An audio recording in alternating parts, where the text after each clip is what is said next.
Yeah. John, where are you? I see light coming from the window behind you. Oh, I am in Magdalena, New Mexico, which is the village real close to the VLA radio telescope. I see. Excellent. So my Near family, Socorro. huh? Near Socorro. Yeah, we're about 30 miles west of Socorro, and my family and my wife and I got property here almost 20 years ago, and now we're here for the duration. Hmm. Well, we're here for our duration if the telescope, the observatory won't keep on falling down. Yeah, well, they do that sometimes. It's happened to me. Yeah. Gosh, David, I thought it would be already fixed at this point. Oh no, they've started rebuilding it, but they've run into some problems. So it's going to be a while, I think. I'm hoping it'll be ready to go by the end of April. That'll be very nice if it's ready to go by then. We have some people logging on now. We've got Book Davies, who was watching, I think he was watching earlier today. Jeff Wise is on. And James, the astrophotographer, very, these are all loyal followers of our program. Martin Eastburn.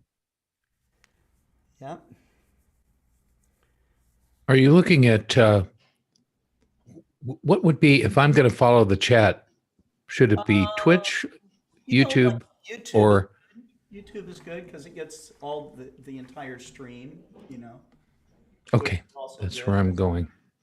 YouTube seems to be more reliable for some reason. Okay, I'm looking on your live tab now. Let's see. Oh, there's the YouTube link. Okay, right there. Boom. John, this looks like it. Oh, sorry, Bob. John, That's right. if I were to give you the serial number of a Dolan that I have, Ooh. Would you be able to find a little bit about its provenance for me? There's a chance, but I would be depending entirely on the help of friends. But because I don't know those things, but members of the readers of the Antique Telescope Society discussion list are a vast source of arcane telescope knowledge, man. Now I'm not familiar with Dolan's very often having serial numbers, but they were in business so long. Maybe they started doing that later in their career. But if anybody knows, it would be readers of the ATS list. So if you send an email, now anybody can join that list, and it's a nice list. I should join it then. I will join it, and I will send them the number and see if anyone knows. You'll dig it. There's some really wonderful people. It's about 500-600 people. You don't need to be a member of the ATS. I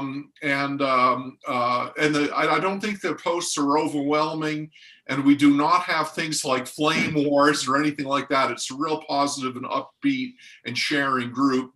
And so it'd be wonderful if you joined and post the question directly. I will do that, John. Thank you. Excellent. Kind of an interesting story because we were on the cruise to see an eclipse back in 2002, and Wendy and I got off the ship, and there was this little tent with selling stuff.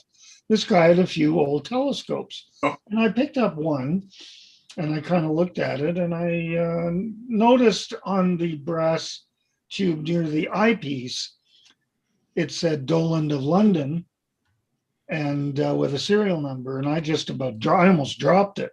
Well, sure. But I told the fellow, I asked the fellow how much would it cost, and he said, about $100. I said, unfortunately, I only have 50 with me, and he said, it's yours for 50. So I gave him $50. I get back on the boat, and the Owen Gingerich was on that particular cruise. Wow. And he met me as we got on. And he said, "Did you just buy a Dolan for $50?" I said, "Yep." Yeah. Oh, that was something else. Good things happen once in a while. Yeah, that was something, and I have it set up, and I use it a lot. That's great. David Eicher, I still remember very fondly spending hours with you at Stellafane back like in the early 1980s. You remember that? You betcha. Of course I do. We were hanging out sometimes with David, sometimes with Steve O'Meara, sometimes with some others. We were sort of a little band of troublemakers there at Stellafane. Yeah. We had some fun there. Oh, I had that 5-inch Clark set up there on the hill, and I still have that instrument at Sierra Magdalena. Yeah. And we looked at a lot of things together. And what you taught me about that night was the nice little galaxy right beside M13. Oh, is that right? Yeah, I didn't know about that, and you taught me about that, and I've never forgotten. And NGC 6207. I'll be darned. I'd forgotten that story. And I remember visiting you. We had a really wonderful visit one time for a long while, one day at Mount Wilson. Oh man, I thank you for reminding me about that. I'd forgotten about that. But but things blend together, don't they, after a while? It's been we've been hanging around for a lot of years doing yeah. It's They're kind of like the troublemaking part of your story. I'm not sure if the Stellafane organizers were happy to see us or not some of those years. Those guys again. Yeah. Well, I don't think it was the year you taught me about the galaxy, but there was a cloudy year, and our Canadian friend, oh goodness, now I've got a mental block. Doug Welch. Welch, Doug Welch was there, and he was it might have been the year he was wearing his Captain Equinox t-shirt. And he had an entourage with him, including some pretty young women and handsome young men, all from one of the centers up there in Canada. And Doug was Captain Equinox, and somebody else was Captain this and this and that, and the next thing, common theme. But it was cloudy. And I think it was Doug who naturally led a loud and spontaneous conga line through the campground of Stellafane. And I think that was probably among the most raucous things I ever participated in at Stellafane. But again, that's a fond memory. That's terrific. Generally, you had to behave yourself at Stellafane. That's getting away with a lot. Yeah. But Doug knows how to liven up a party. I think that's probably a trait intrinsic to his nature. Well, it's great to see you, John. I haven't seen you in quite some time now. Well, my apologies. I remember smiling with you at NEAF a few years back. Something like that's that. Right. Yeah. Well, it's great to see you. You look terrific.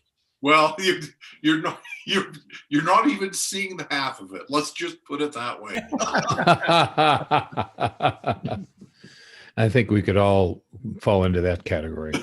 Yeah. I had a weather-related adventure like that at Starfest in Canada one time. I went up there the entire time. It poured rain, and the whole field was soggy grass and tents and people playing cards in the tents and giving talks. But I was quite happy to have had the chance to sit with astronaut Story Musgrave, and talk with him. It's a long story. I won't tell you how, but I ended up as a young man and just about 21 at NASA for 4 days with astronaut, the guys that flew, that were supposed to fly Gemini 9, Charlie Bassett and Elliot C. And they crashed their T-38 into the building that had their spacecraft in it in St. Louis. And I had not that much before that found out how that actually happened. Maybe a year before. This was many years after it happened, and I was crushed, as you can imagine. I was like, ugh. And I talked to Story about it, and he knew the story too. And so it was kind of an interesting moment with him. And I I don't know if I can find the picture of us too, but anyway, it was interesting to be in tents, and I presented actually a thing on ACP there, and but it was pretty brutal.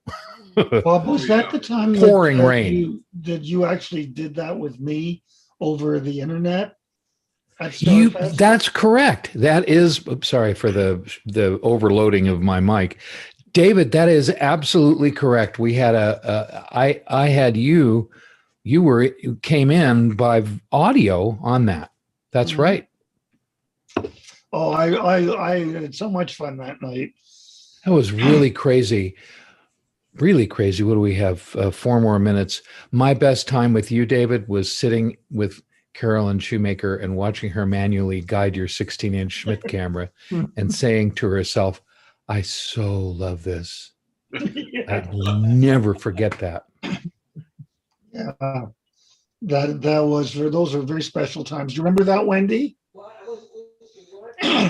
When Carolyn and when you and I and Bob Denny were out observing one night, and he overheard Carolyn saying, "I so love this."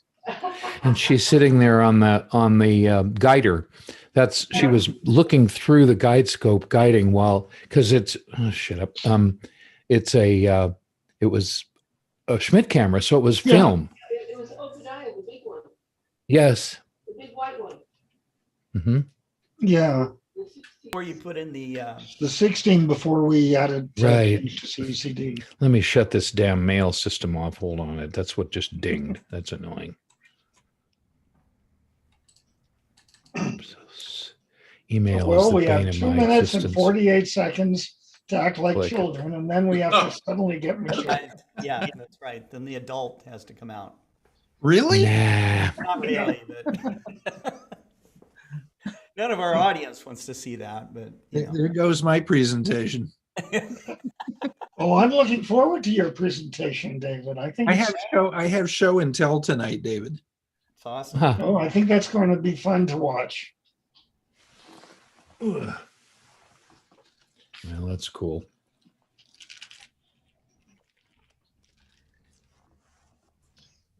I was reminding the audience that today's the anniversary of the first picture of the moon by John William Draper in 1840. And James the astrophotographer is saying, in my past life, I was the one who showed Draper how to do it.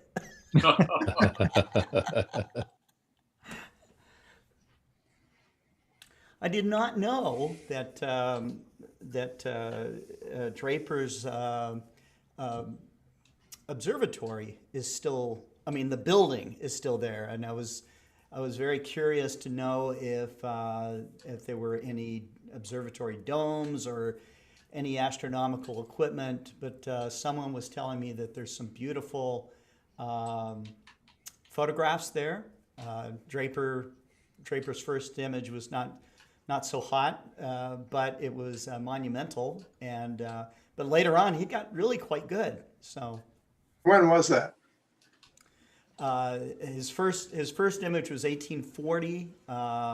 The observatory itself, I don't know when it was built, but it is. Didn't now- Louis Daguerre do one a year before that? Daguerreotype? I don't know. This was a daguerreotype.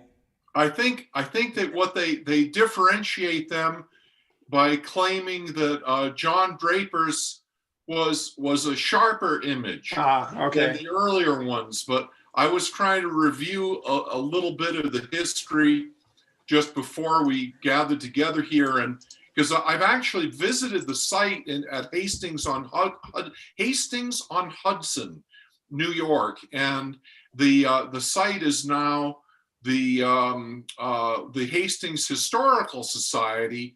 So they have quite a few wonderful astronomical artifacts on display indoors, but I guess there's not much left there along the way of a dome or anything. Oh, here we go. And here we go.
Well, hello everybody. Welcome to the 38th Global Star Party.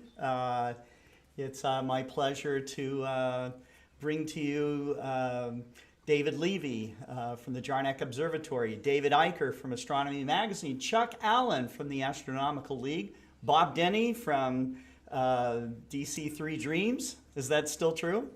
Oh, yeah. Right. That's still true. And John Briggs. That's right. John Briggs of the Lyceum and of John Briggs, astronomer, Yeah. you know, an amazing astronomer. He was on with me earlier this afternoon, and we got started into some stories, and I didn't want it to end, but he's back with us again this afternoon, and we'll hear more. Our program is celebrating the 1840 astrophotograph of the moon done by John William Draper on a daguerreotype.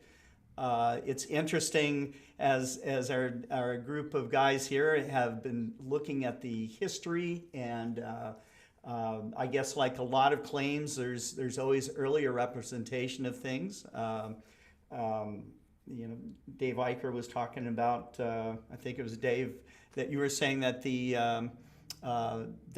Daguerre had made an image of the moon earlier than John William Draper. Maybe some other people did too. I'm not sure of that. It was Bob who brought it up. Was it Bob, maybe? I did. I'm sorry, Chuck. Yeah, Chuck. There we go. One of us did. It was Somebody did. That's one right. of 6 of us. Yeah. But it is amazing. One of the, I started out my whole kind of career as a photographer, and the thing that's just really interesting is how astrophotography really pushed the limits of technology in imaging and photography, both chemically and digitally. And many of you that are amateur astronomers, amateur astrophotographers, you find the way to make images that, today, a lot of these images rival the best images made with big observatories and even space telescopes. So, we will get started as we always do with David Levy, our friend, someone that gives us comfort each week in as he captures the spirit and the wonder of astronomy, and usually characterizes that in a poem. And so, David, I'll turn it over to you. Well, thank you very much, Scotty. And what an honor it is to be with this particular group of people tonight. We had a lot of fun in the half hour before the 38th Star Party began. Before I give my quote of the week, I would like to make some suggestions. Scotty? Sure. It would be kind of interesting if I could persuade you to go into a store and see how telescope stores work. David, when I was a little kid, my mom said that I didn't read enough, and I can say the same about you. I would recommend that you take up reading of magazines. Have you ever heard of a magazine that talks about the stars and the planets? I think it's called Astrology or Astronomical or something, Astronomy magazine. His camera went out of I might focus. need to as he see said that. Bob Denny. Bob Denny. Might be fun if we could talk you into learning how to use a computer. Yes. And maybe setting up a computer that would run a telescope, but I don't know. That's so far in the future. I'm kind of an John old W. goat, Briggs. I'd like to try to persuade you to look at some telescopes. I don't know if you've heard of telescopes, but there are a lot of them around. There are a lot of junky ones, and some of them are pretty old. In fact, there's a club around that deals with them. And it's what is it? The Old Trashy Telescope Society? Or maybe someone came up with a better name of it than that. And Chuck, I just would like to see you get interested in the nice So stuff. Oddfellows, clearly nobody but Oddfellows would participate in something like that, David. Well, thank you. A little more seriously, since it's time to be adults, I would like to welcome you all to this 38th Global Star Party. I really love being here.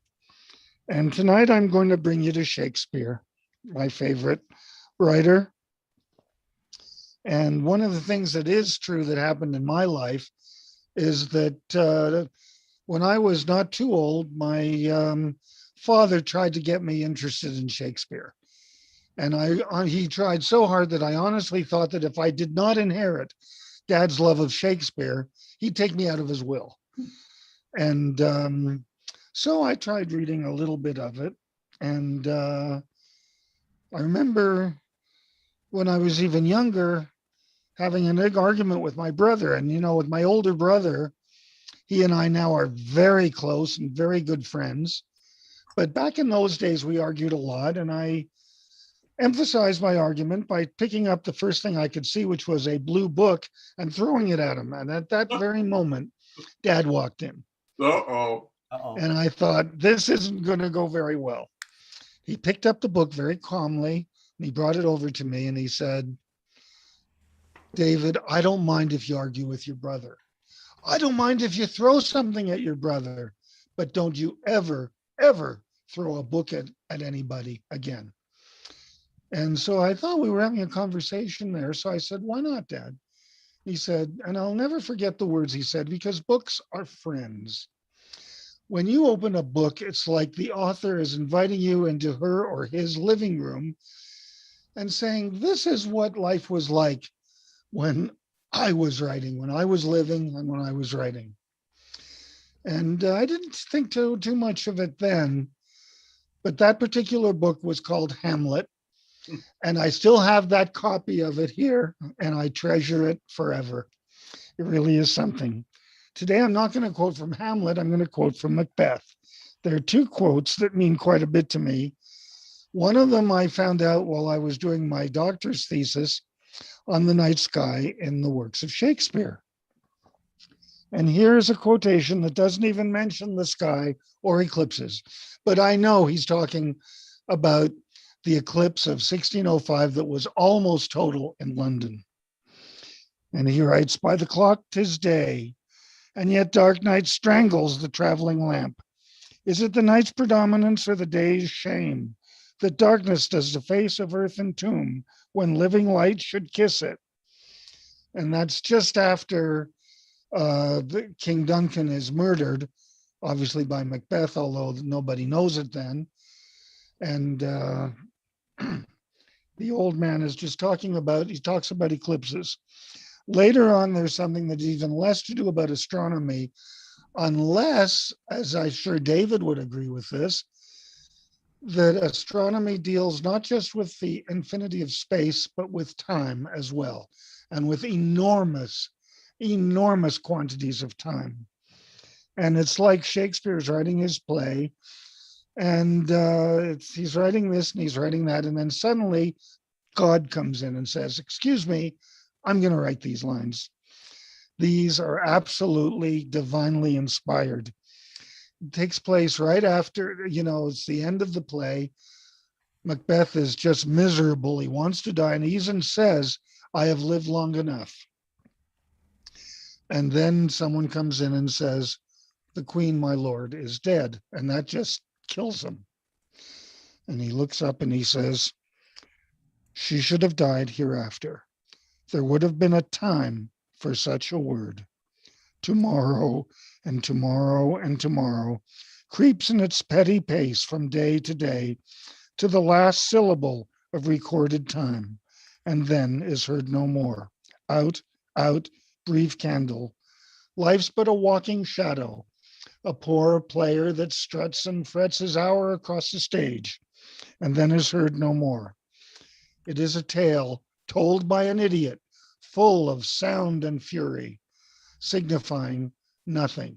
And if I could go on a little bit, I'll add another 4 words, signifying everything. Because in those lines, we learn about the universe of space and the universe of time that is going on all around us all the time. Let's enjoy the night. Let's enjoy the night sky. And back to you, Scotty. Oh. Thank you, David. Thank you. Thank you.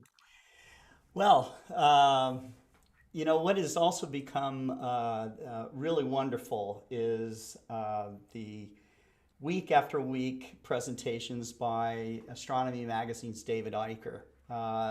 What's been really wonderful for me, I've known David for many years, but actually being able to sit down with him, with you guys in a live audience and listen to David go over the universe, go over meteorites, history of astronomical adventures, and just his own experiences at Astronomy Magazine, and even before that, what inspired him to go on and to make this his life's effort, his life's mission.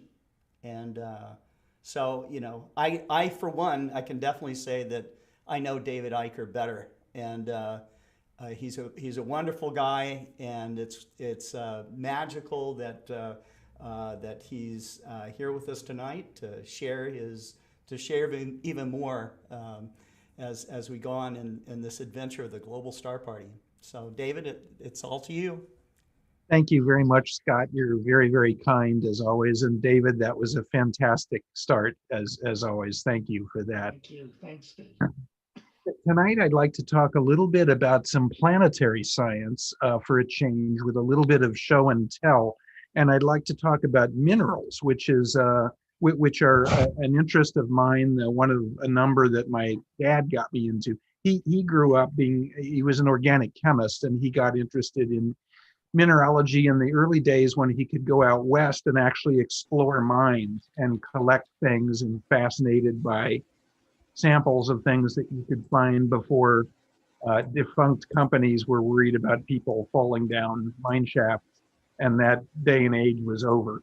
But nonetheless, minerals, you can go to, for example, the Tucson Gem and Mineral Show, or many dealers in rocks and minerals, and get going in collecting what's really planetary science, studying Earth. Remember that old saying, Richard Berry used to say it at Astronomy all the time, Earth is a planet too. So, and in fact, it's the closest one we have. So minerals give us a look at the way the universe puts together planets. And it's not magic. This is no longer the Middle Ages, I'm afraid to say. So there's no magic and no crystal power here, but there is reality. And that is that minerals are assembled in a very particular way by electrochemical attraction, with atoms coming together and forming in what are called crystal lattices to produce minerals. And so they teach us a lot about how planets go together. Now, when kids are young and they get interested in rocks and minerals, generally they start out by getting interested in rocks. And I'm going to try to show you, I hope these are going to be in focus. Can you see that okay, more or less? Yes. Okay. Yeah, you can see the structure.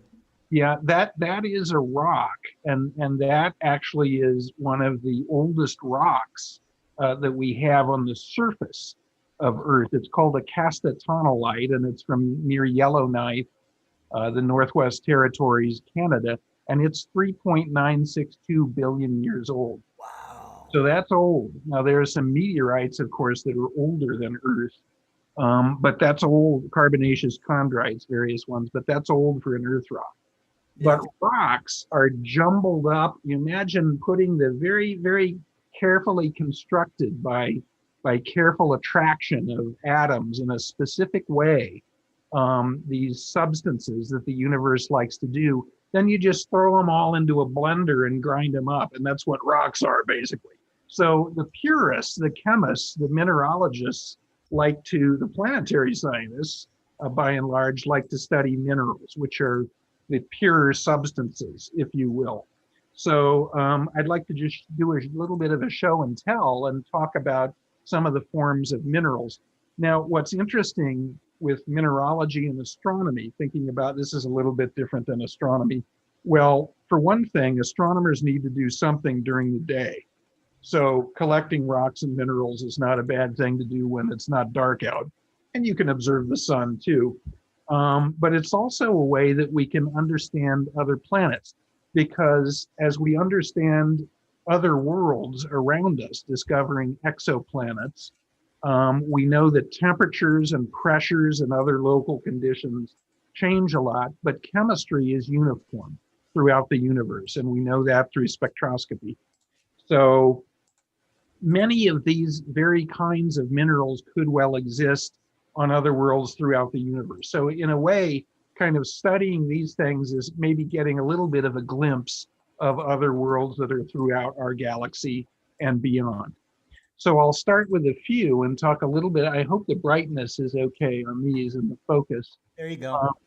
Okay, this is quartz from Arkansas here, down not terribly far from where you Lots of it down here. got. And if anyone ever tells you that they have a rare quartz for you, you know that you can never believe them, because quartz is essentially the most common mineral we have. It's silicon dioxide, and a large part of Earth's crust is made up of quartz, but it's nice and it's pretty, and it comes in all sorts of forms, of course, and colors. Well, I told you that minerals form in specific kinds of crystal lattices. So the atoms line up in a particular way because they're attracted to each other in that way, and they fill up a crystal in a particular pattern. This is a piece of pyrite, which is, can you see that okay? That's iron sulfide, and this has not been sawn into a block.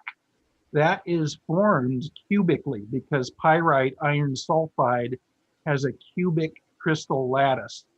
So that's a naturally formed cube of pyrite, which is, of course, a common mineral and sometimes called fool's gold. It has a golden color, and it is not gold.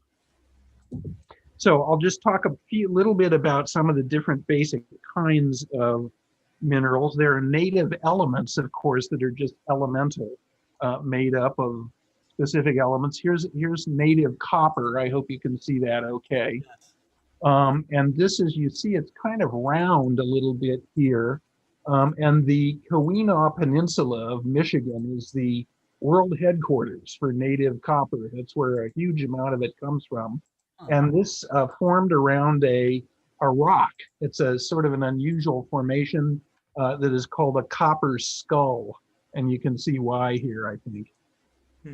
And that's essentially pure copper. Then, of course, we have slightly more exotic native elements. Here from Freiburg, Germany is native wire silver.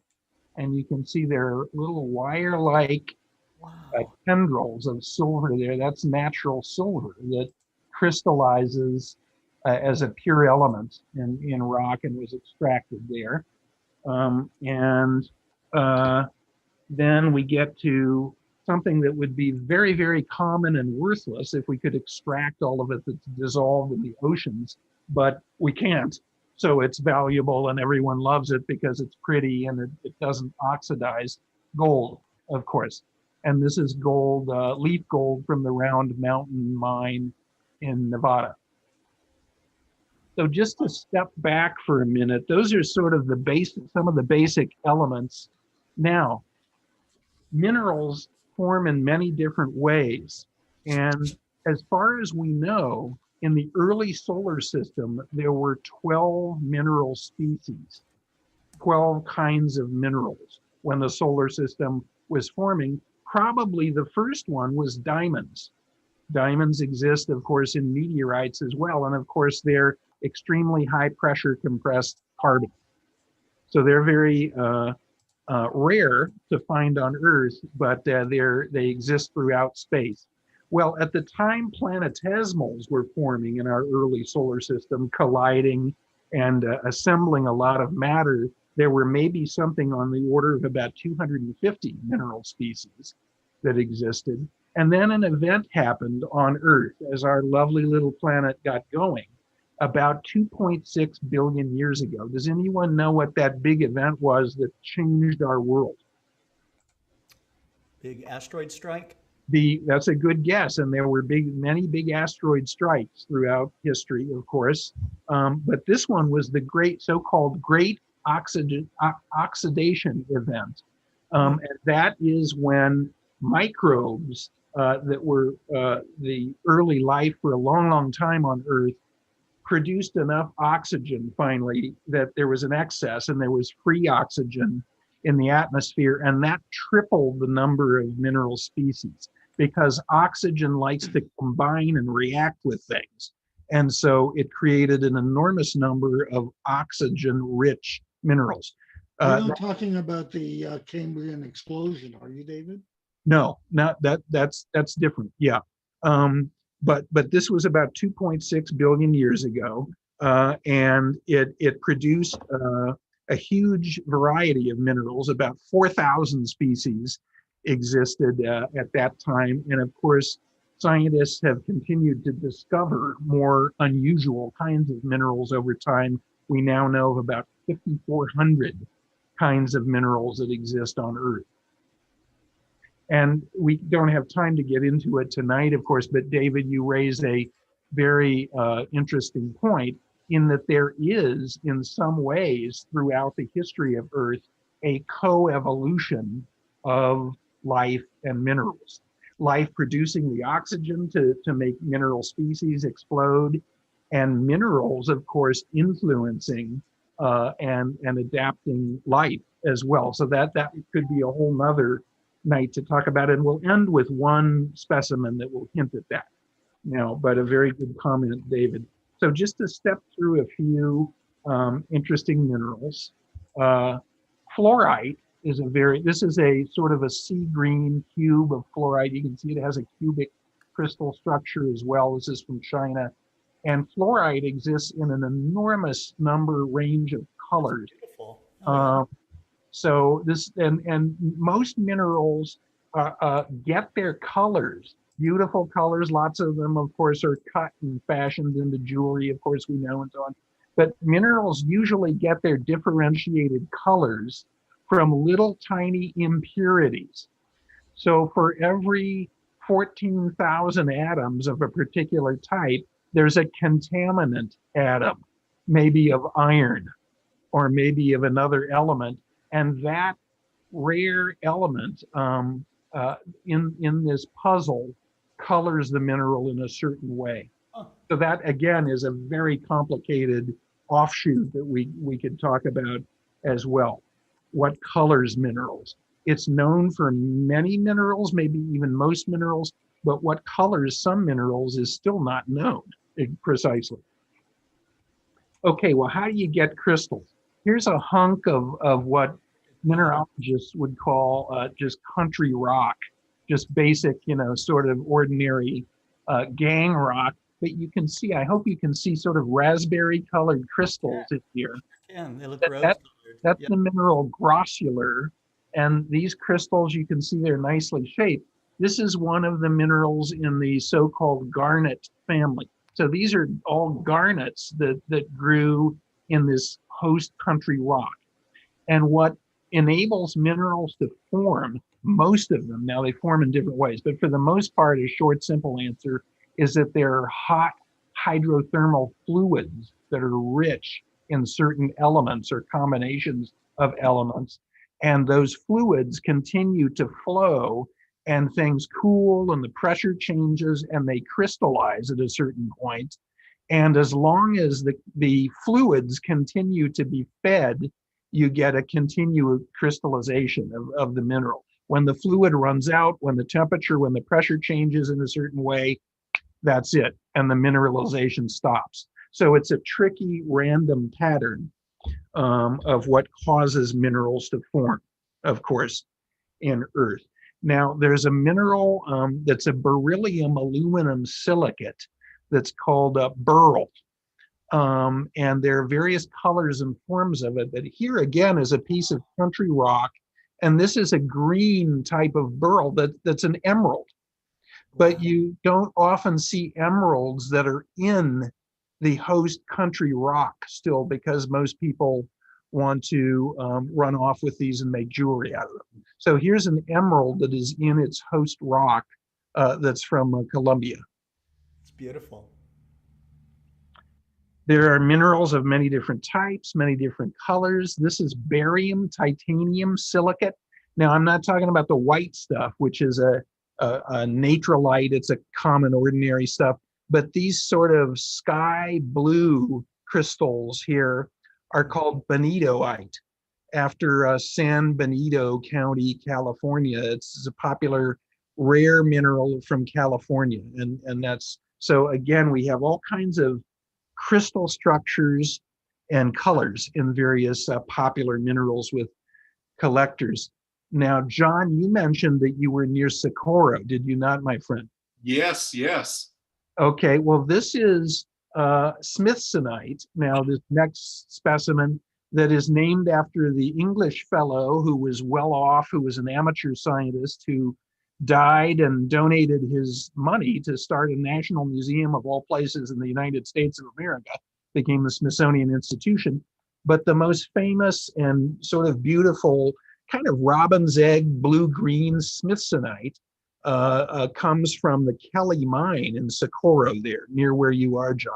It's incredibly near. It's Kelly is now a ghost town just south of the village of Magdalena, and it's all in Socorro County, but the city of Socorro is about 30 miles away. But I can practically see Kelly mine from my house, believe it or not.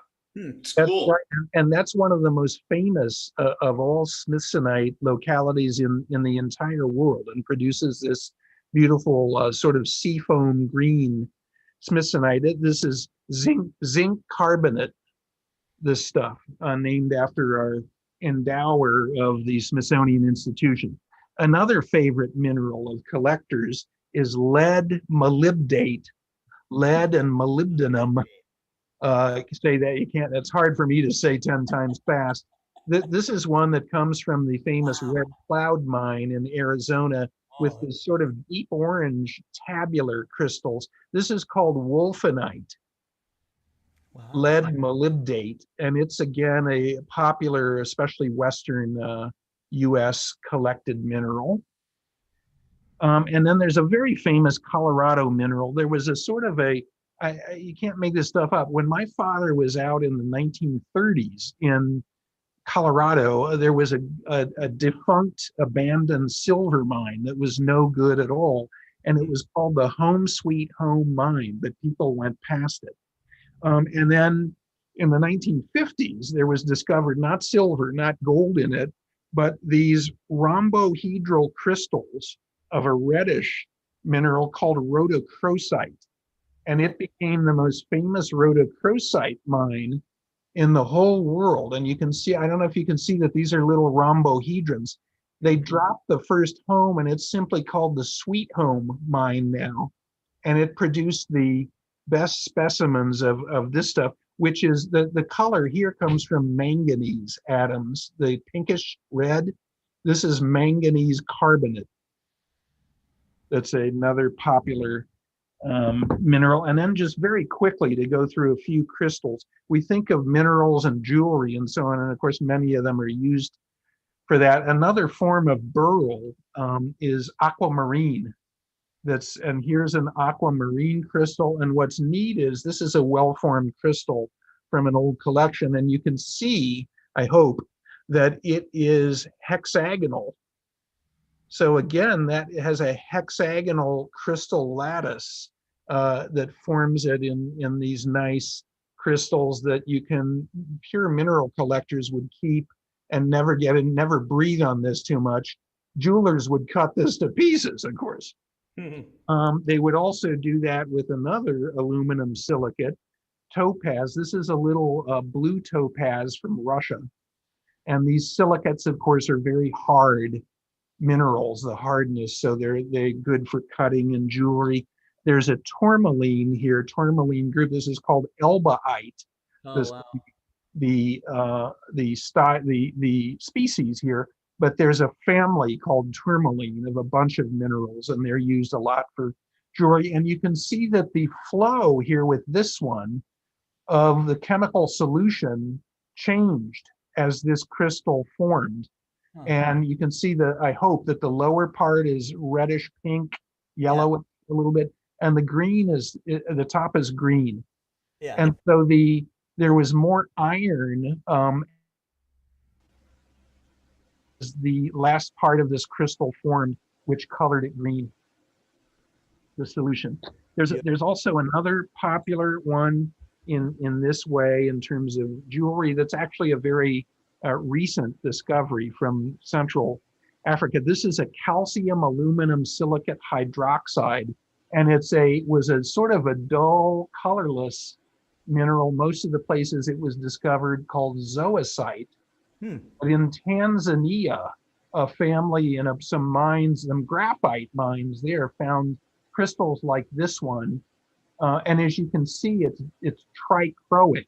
So as I rotate this, the color of this actually changes, of the crystal. Oh, wow. It sure And does. they came to call this tanzanite in the 1960s from Tanzania. And so that's another nice jewelry one. Now we talk, Scott, a lot about how we've come from the stars, what Carl used to say, we're star stuff and so on, and which is true. Of course, the atoms in our bodies formed either in Big Bang nuclear synthesis, the lightest ones, but mostly in supernovae and colliding neutron stars, the heavier atoms. But here's an example of a living thing going back to a mineral, which is unusual somewhat here. This is a rhodochrosite here, and it's cut so you can see inside there. This is from the Kerch Peninsula in the Ukraine. But what this is, I don't know if you can you see that that's a shell? Yes. Okay, so this is a bivalve shell. It's 5.2 to 3.4 million years old. That's the date range. Wow. And after its death in a pit in the Ukraine, it recrystallized with rhodochrosite, the mineral. So here's the opposite of what we always talk about, of a living thing recrystallizing after its death as a mineral. So we can talk more about that some other time too. There's much more to talk about. Full circle. But that's sort of a quick overview of some of the different types of minerals, which could very well exist nearly identically on many, many, many worlds throughout the galaxy and other galaxies because of the uniformity of chemistry throughout the universe that we know spectroscopically. So, what we can look at Earth and marvel over how our planet formed with these, and also wonder if an emerald like this exists on one of those exoplanets that we like to talk about as well. Right. Hey, Scott, Yeah. may I say just a couple things? Of course you can. More than a couple. David, did you say wolframite? Was that one of the very colorful minerals you showed? Was called wolframite? There is a wolframite that is a That's what I thought you said. mineral, and I That's didn't right. bring it down. I have about 1,800 aesthetic specimens. I could bring a wolframite down, but No. I didn't bring one. That's a tungsten mineral. It's metallic, but this is wolfenite. Okay, I misunderstood you. Yeah, The reason I said that, this one. yeah, that's cool. That's nice. But wolframite is a very important, well-known, and industrially important source of titanium. The reason it raised a flag is my Yeah. father, and I hope you don't mind me telling this story, Please. was a flying tiger in China in World War II, got shot down. And once he got shot down and took 3 weeks to get back to his base, they took pity on him and had him instead manage a series of dirt landing fields on the hump between China and Burma. And several of them were places where the old C-47 would go to pick up loads of wolframite. Huh. And they were mining. The tungsten was very important for all sorts of things in World War II. So they were taking that tungsten down to Burma and then shipping it to the US. And they would put 5,000 pounds of wolframite in the DC-3, or actually the C-47, and fly it back to Burma. It's just, Amazing. and he managed those fields, and he'd go from one place to another and make sure they had good, maintenance and everything.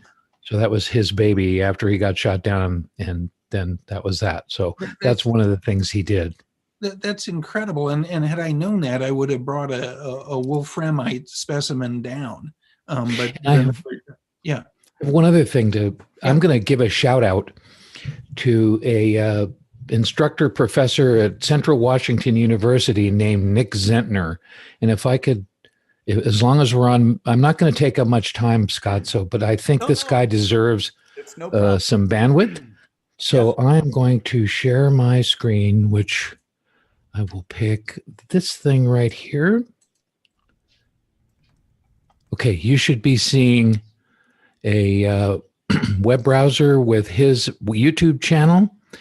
Part of what he has made is his Geology 101, but these early videos, this is, if you want to start somewhere, the flood basalts of the Pacific Northwest. I got interested in this maybe 2 months ago. I knew nothing about any of this. When you started talking today, I'm like, this is so cool because I'm just learning about it. These three are wonderful, basic lectures, and he is an old school lecture type teacher, not, showing videos or whatever. He gets right into your guts and really does a wonderful job.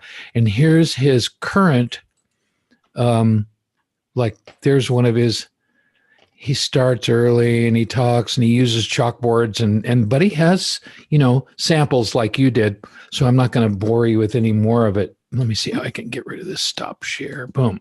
Anyway, Nick Zentner let's see, you go on YouTube and search for Nick Zentner, Zentner.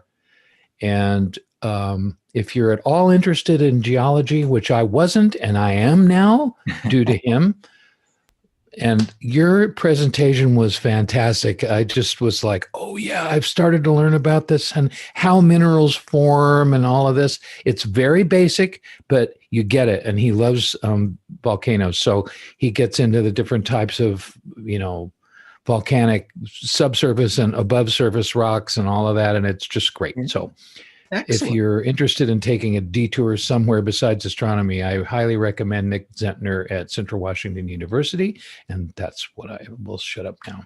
Okay. Fantastic. Thank you, Bob. That's great. One thing that Bob mentions about your story about your dad and the DC-3 certainly inspired you, I think, and the company you have is called DC-3 Dreams. And I imagine that was a big inspiration for you then. You're muted, Bob. Bob, you're muted. Here we go. Still muted. Yeah, unmute my mic. I will thank you, David. It travels through the DNA there, and I will look for a picture that says it all, and I'll show it later, but I won't tell anybody while I hunt for it right now. Yeah. Anyway, thank you, David. That was fascinating. Thank you My pleasure. very much. Thank And you. thanks for the story, Bob. That's great. That was very interesting, David. Thank you. A connection that I have is one of my very first bosses that led me to get into the telescope industry was Donald C. Penning, and he was a flying tiger. And so he was with the 118th Squadron, and he was not in the volunteer group, but in the second group that went in. So Yeah, my dad was not in the volunteer group either. The 118th was down in Burma. They were down in the southern part. My dad was in the 75th Fighter Squadron, part of the 23rd group. He was in Kunming and Guilin, China. yeah, right. But they were not flying. He wasn't original AVG flying tiger. He was the first group of military flying tigers in China. Right. Very cool. Very cool. Well, that's great. Well, next up it's my pleasure to introduce John Briggs. John is someone that many of us know that are amateur astronomers, and if many professional astronomers know of him. I had the pleasure of meeting John finally in person about 2 years ago at Mount Wilson Observatory. We were able to have a dinner together with other notable astronomers from the Alliance of Historical Observatories. This is a new group that's including many of the major old maidens of astronomy, including like Palomar, Mount Wilson, Lowell, Lick Observatory, the Vatican. This is just the start, but Sam Hale, grandson of George Ellery Hale, who is leading the meeting, had told me about John Briggs coming to this. He said, "Scott, you got to meet this guy." He said, "He's so full of energy. He's so inspiring. We can't do this meeting without him." And so he was there. I mentioned the encounter earlier this afternoon, but he had this beautiful, jewel-like, amazing spectrograph, I guess is what it was, with all these beautiful prisms, like in a merry-go-round that was about this device. And John was showing me how it worked, and it looked brand new. I mean, he must have restored it or something, or it had been so well preserved. But anyhow, I will, without further ado, Mr. John Briggs. Hey, thanks a lot, Scott. Thank you, everybody. Yeah, it's true that just as geology is a natural enthusiasm for those of us interested in astronomy. I mean, it's really true. And I have to agree how much we all enjoyed David's presentation on minerals. I had no idea you were such a wonderful authority on Bob. In relatively recently, I started trying to read a few geology books to educate myself a little bit on the subject, and the way planetary geology has matured, it grown right out of astronomy. My goodness, hasn't the world changed and turned over the course of our lifetimes? But another potential interest for those of us who enjoy astronomy is its history. And I'll tell you an anecdote how I helped. I happened to be inspired to get into history of astronomy. It was way back in 1971, and it was the very first time as a young teenager I was lucky enough to be dragged to the Stellafane Convention up in Vermont.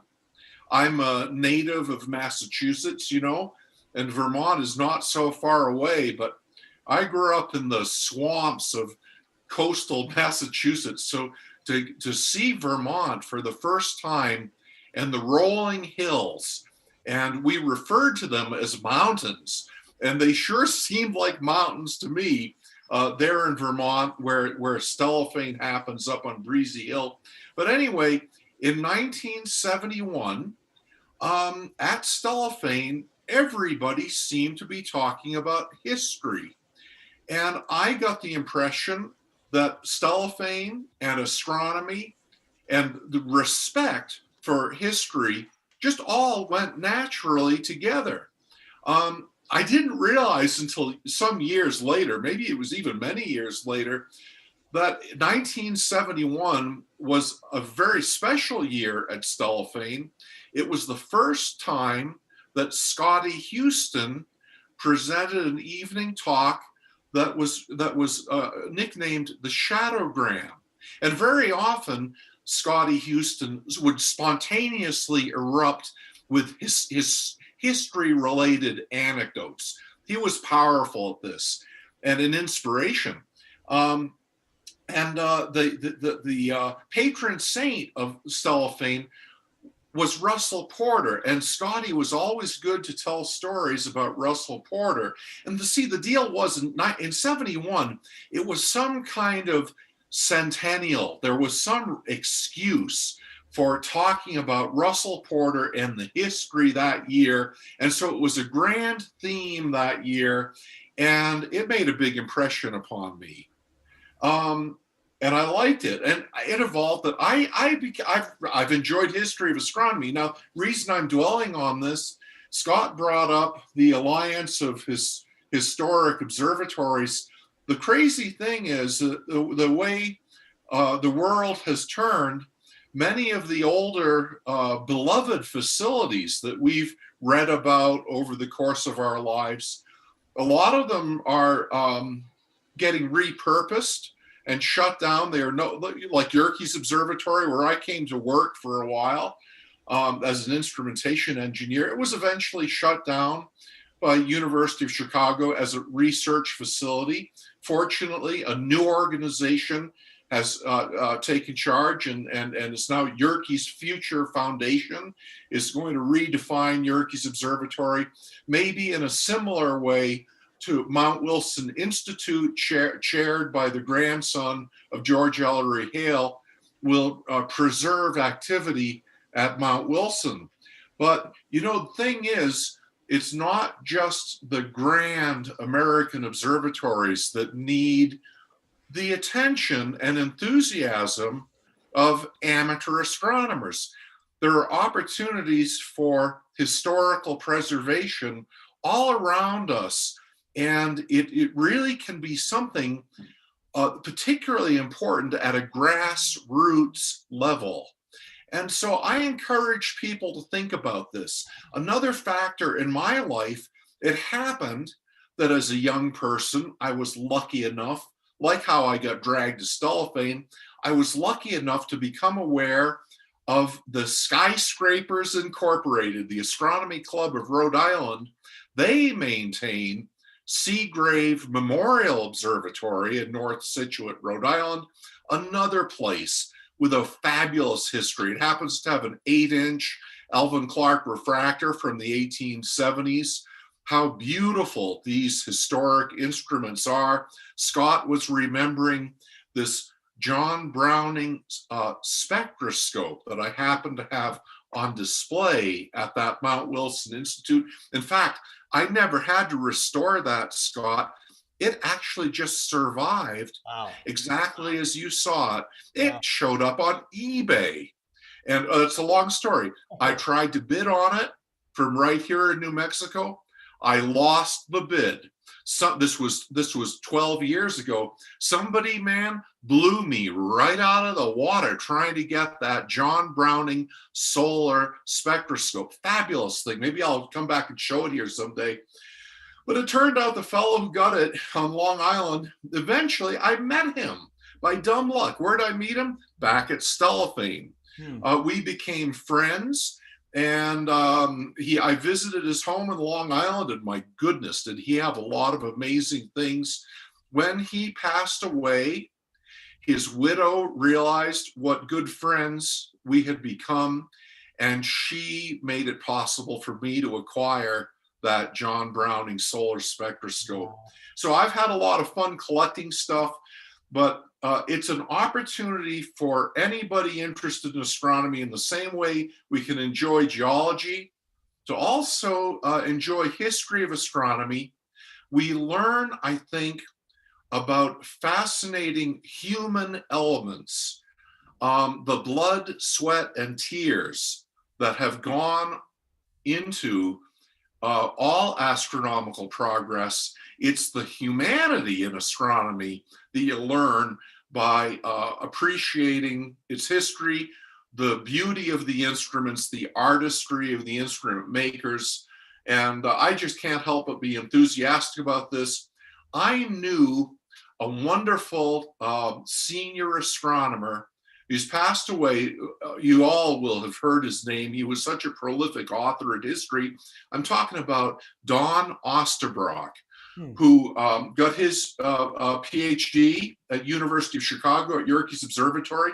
His thesis advisor was none other than Chandra. but Osterbrock was an engineer as an undergraduate, and he became an observational astronomer, but with a strong theoretical background. And he ended up becoming director of Lick Observatory. And I'm sure as many people listening know Don Osterbrock's name from the many books he wrote later on in his life, late in his career, relating to history of astronomy. Don Osterbrock believed that the history of astronomy was too important for mere historians to tell it. He wanted astronomers to report authoritatively on their own history. And I knew him at Yerkes Observatory because he came back and was hanging out there for a while in the archives when I was an engineer on the staff, and we became friends. He understood that I was seriously interested in this stuff. And one time, as we're only still barely beginning to get to know each other, but he understood that I really appreciated this stuff. I was interested in it, but he knew I was not like a Chandrasekhar. I was not destined to become a theoretical astrophysicist, but he wanted to encourage me. And he said to me once, just in passing, quietly on a stairwell, he said, "You know, John, history of astronomy is astronomy too." And that might just sound trite, but what he was trying to say is history of astronomy is very important. And if the interest in history of astronomy comes natural to you, pursue it. It's very important. So anyway, finally, maybe I should try to connect this all this, talking a little bit, our celebration today with John Draper. People confuse, I know a little bit about John Draper and his son, Henry, because they're both remembered in history of astronomy. It's sad because both father and son died in the year 1882. Oh.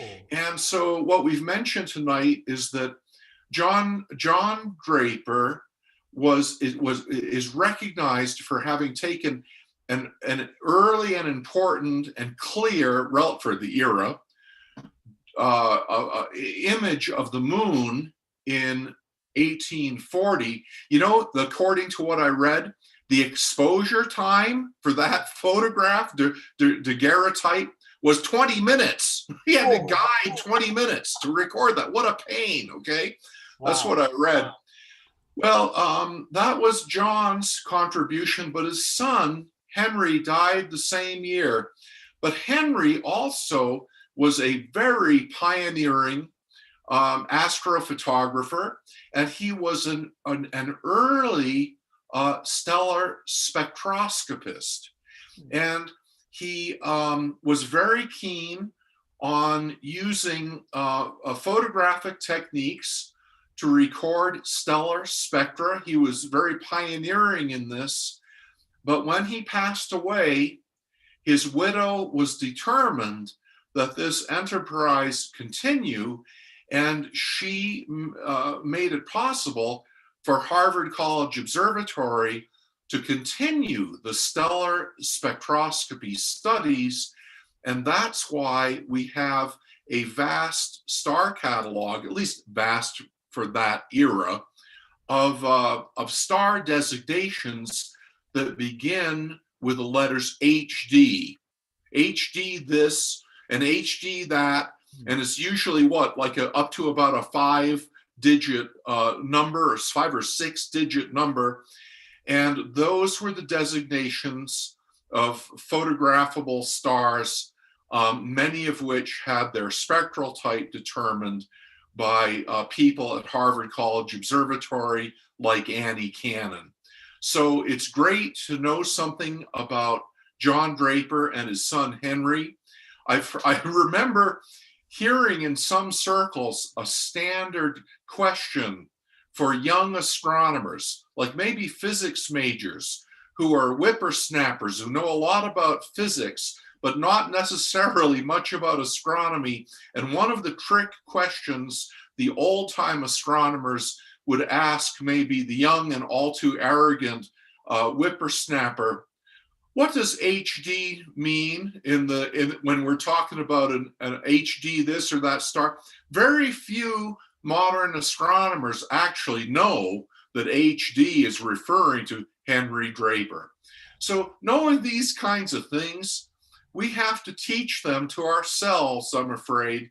This type of trivia, this type of knowledge is, there's too much to learn in school. It's like learning the constellations. Not many astrophysics majors get to go over constellations in astrophysics class, do they? In the same way, not that many get to learn some of this history. We have to cherish it on our own and spend some time learning about it. I love the subject. There are many specific projects needing attention, projects of historical preservation, the same way the skyscrapers preserves Seagrave Memorial Observatory in Rhode Island. And if you don't understand how many opportunities there are along these lines, just from listening to my little monologue right now, someday Google the museum that I've created here. Museum is kind of a grandiose term, I'm afraid, for the informality of what it is, but we call it the Astronomical Lyceum here in Magdalena, New Mexico. Astronomical Lyceum. I bought an old high school gym building for hardly anything here in rural New Mexico. And it was an inexpensive way to get a big space of 6 or 7 years ago. Since then, orphan telescopes have fallen upon me. I mean, I had collected some of my own, but I'm afraid so many more have come out of the woodwork. Very interesting things historically. It just goes to show how many orphan instruments there are out there that need to be loved and appreciated and preserved. So anyway, that's what I'm into, among other things. But thank you for letting me ramble on a little bit about it. And if anybody has some comments or questions, I should stifle myself now for a minute and allow a further digression, but thank you. Yeah, I do. Thank you so much, John. It was so good hearing Thank your you. voice again after a long time. I think that the central point of what you were trying to make tonight is the relationship of astronomy and history. It is so important to all of us, and particularly to me, in that I had a very, very lethal example of it happen just about a month ago, 2 months ago. And it was January the 6th, 2021. I was getting ready with Wendy to have a civics lesson. We were going to see how the excuse me, how the United States government works in ratifying the results of an election. It turned out to be a lot more than that. And we're watching the television set, and suddenly it says that the Madison building of the Library of Congress has been evacuated. And at first I wasn't sure what that meant, found out very quickly what that meant, but it was very personal to me because they had started that whole day, that whole incident with the evacuation of the Madison building of the Library of Congress. The Library of Congress contains 170 million books, and it is the second largest library in the world, beat out only by the British Library, which has a little over 200 million books. Anyway, I was just thinking of the treasure of a library and the fact that a library itself, a library building, would be put under such danger as that one was that day. But when I was a kid, I asked a question: how many books does it take to make a library? And the teacher looked at me and said, 2. If you have 2 books, you've got a library. When I'm in a library, any library, it's the wisdom of the ages is there with me. The wisdom of the universe, of Earth, and of our history. And it is just so wonderful to hear you talk in your sense about how the history of astronomy relates to the history of virtually everything else. And John, thank you so much. It was such a pleasure to hear you talk today. I have a question for John. Oh, yeah, go ahead, Bob. I do. I have to show my screen because I want to ask you something. Ready, set, share. You can see this. Is this guy right here you? No, that guy's way too fat. Oh, come on. You're way too fat for me. Just It sure looks like you. I don't think that's me. No. Okay, well, this is the Bowler and Chivens talking about old telescopes. The Bowler and Chivens. Yes. I thought it might be you, but that's, you know, if you saw me, you would see the same thing. All right. So I thought that might be you. And this is Alan Slisky. Yes. Yes. No, you're involved in this. I had quite a bit to do with that project. And that's a long story. And it's an ongoing story. And very exciting. But thank you, Bob, for bringing it up, because it's a powerful testimony for what I was trying to allude to. I had hoped to share some pictures of my own, but this was my first time on here like this, and I had a more complicated day today than I anticipated, so it wasn't possible for me to prepare much show and tell the way I'd aspired to, but that's a powerful example. Sometimes in the Antique Telescope Society, and I've been very active with that group, it's almost about 30 years old now, some 250 members. It's a great group. But let's see, sometimes we have conversations, or somebody in the discussion group of the Antique Telescope Society will bring up a question. Well, what defines an antique telescope?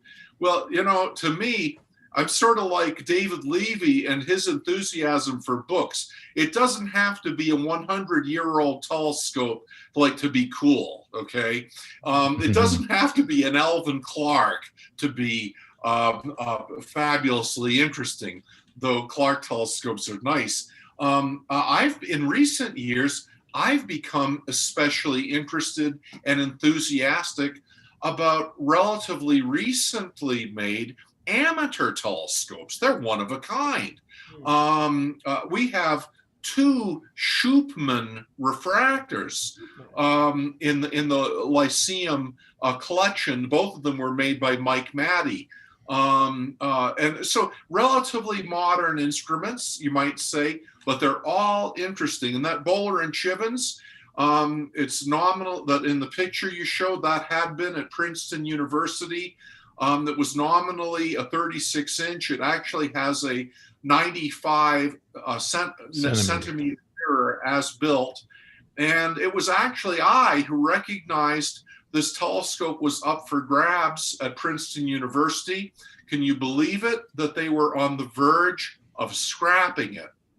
Now, see, in my opinion, Bowler and Chivens telescopes were equal to the finest in the world at the height of the space race. Like West Germany Zeiss telescopes were also out there, and they were incredibly good. I'd had a chance to use a few at different places. I mean, really cool telescopes, but American-made Bowler and Chivens telescopes were right out there as superlative machines, fabulous things at the height of the space race, which was also saying something. So it's absolutely mind-boggling that a university would be inclined to scrap an instrument like that. But, you know, these big telescopes, they can be challenging in terms of their maintenance. You basically got to hire a technician to be responsible nearly full time for some of these meter class telescopes. A lot of institutions, even places like Princeton, well, when they're trying to build something or have a spot on a team at some big new operation down in Chile or something, they have to count their pennies, and they have to decide to shut down campus facilities, even though such facilities are powerfully educational and inspirational for local undergraduates. Things like that happen, and it's a little insane. But if it weren't for the fact that I had some friends, including the late David Middleman, in a position to deal with an opportunity like that orphan telescope, that's what it's all about. And that's what I'm trying to allude to as opportunities for in amateur astronomy in general for historical preservation. Sometimes it is not just the instruments. For example, Scott Roberts, you've been very key, right, in the salvage of the 24-inch refractor from Swarthmore, of course, safely stored in Arkansas now. Well, not so long after Swarthmore resolved the wise fate of that Brashear refractor that weighs about 50,000 pounds, it came up on a history of astronomy discussion list that Swarthmore was now finally going to dispose of the observatory library. Oh. And now, of course, I'm alluding to David's enthusiasm for books, which I sure share. I saw that the college announced that, well, to dispose of the observatory library, they were going to have a book sale. And they announced this on the History of Astronomy discussion group. I read it with complete horror. They meant well, but they announced with a date and everything, it was going to be about a month in the future, and you could come to Swarthmore and you could buy whatever you wanted for what was left of the observatory library for $1 a volume, $1 a volume. Wow. What I realized, why was this horrifying to me? It was horrifying to me because I knew that most of that library would be journal runs, like complete bound sets of Sky and Telescope magazine, Popular Astronomy, Astrophysical Journal, and the old issues of Astrophysical Journal. Man, you can actually read them.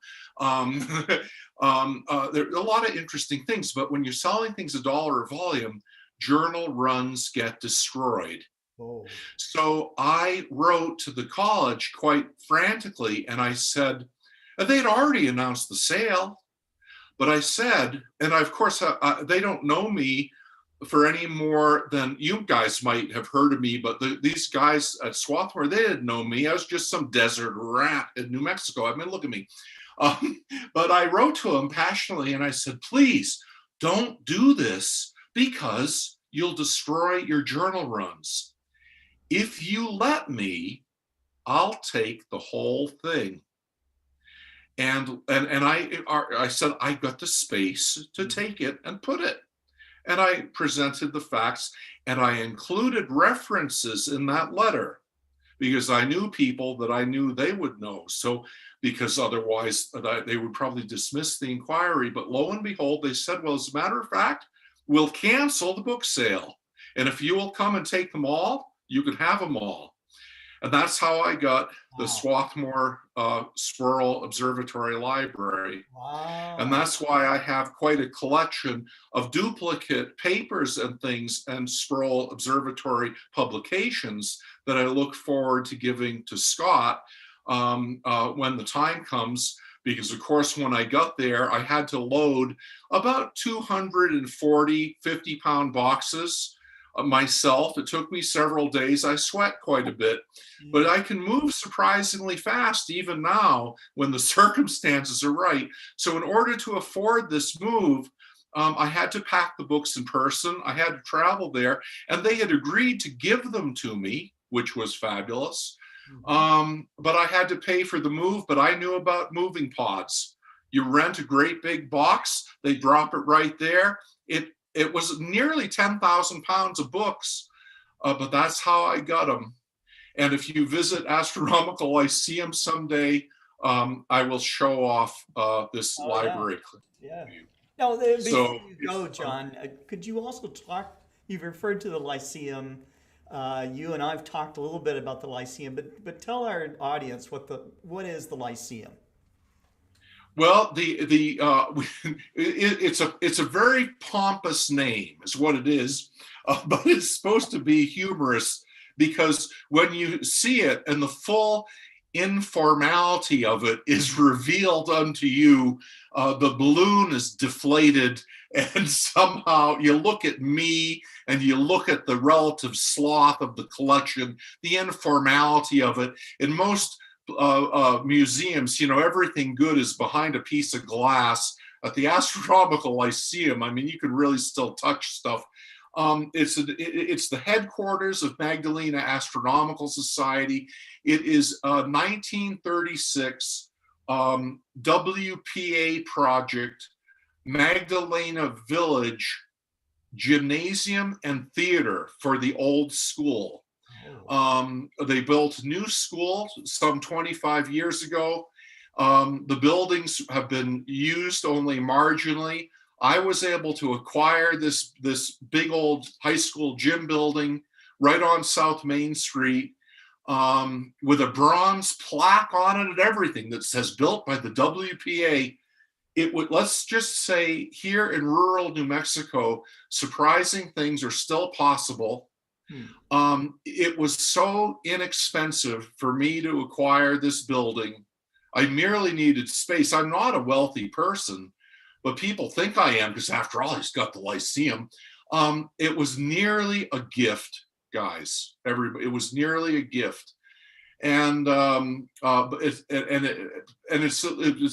it's needed a little bit of repair, but the roof is still good. So it's a big space, and it allowed me to unpack my lifetime collection of books and telescopes and begin to have fun with them and to have some lab space. I got a machine shop in one room in a corner. I got another corner room, which is an electronics lab. I've got a stage theater, and we've had lectures in there for as many as 45 people. And now it's also a library with many thousands of pounds of books on IKEA bookcases, and you just have to see it to believe it. Right now, it's a little embarrassing. It looks more like a warehouse than a museum, because we've acquired a lot of things over the course of the last year. I have not been able to buy more IKEA bookcases, which I desperately need, because of the supply chains are so goofed up. I can't buy matching IKEA bookcases right now. I kind of want to match the bookcases I started with. But it's an informal facility, lab, workshop, and most of the things in there have actually been given to me in recent years, because I bragged to my antique telescope friends, hey guys, gals, I've got a lot of space now. I got this building. Let me show you, I've got all this space. Some of my friends retaliated against me afterwards. They said, Briggs, you got all that space? Okay. Therefore, I am going to give you all my stuff. So it's honest to goodness, that is how I've had an influx of some truly amazing things, because we all care a lot about this stuff. We can't take it with us. People know that I'm not flipping this stuff on eBay or something. I'm too nuts about it. So therefore, what is the Lyceum? It's a black hole of this type of stuff. And on that, I guess I've said enough, but I do hope that you come visit and poke around the collection. Yeah, I will make a point of it. That's great. That's great. If we're ever in the area, I will definitely stop by. I'd like to say a little bit about David Middleman, if I might. David and I met 7 or 8 years ago at NEAF, and he laid out to me what he wanted to do. He had a couple of scopes running, our software and some other visions. And not that long after, he passed away from cancer. He set up a foundation, which to this day is running 2 telescopes for public outreach. They're sited at New Mexico Skies, a 3rd telescope there that is running an all-sky IR imaging, H-alpha imaging survey. That is the MDW H-alpha sky survey, and I will give you guys a quick look at the web page for that. Not long. I won't waste. You can see I didn't get my browser. I got the chat for the. Anyway, this is the MDW sky survey thing. I'll put that in the chat for that. But there's Dennis DeChico, and there's David, and Sean Walker is one of the other team members on that. And that is an amazing thing that you should look at sometime. And then he funded the rehabilitation of the Princeton Bowler and Chivens. And we were up there a year and a half ago, I think, and visited the facility at that time. And they had the roof on, it was moving. They had the telescope there. It was actually operating. I don't know if it had made first light yet, but we met there with Alan Slisky, and I'm surprised we didn't see you there, John. Anyway, we did visit. I've been back there. I'm not able to, haven't been get back there for every visit, but the commissioning is very much still ongoing there with the instrument.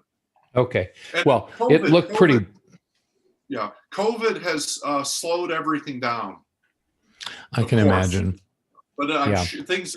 In fact, there's quite a bit of talk about next steps with the telescope, and there's a possibility some of them will be truly surprising.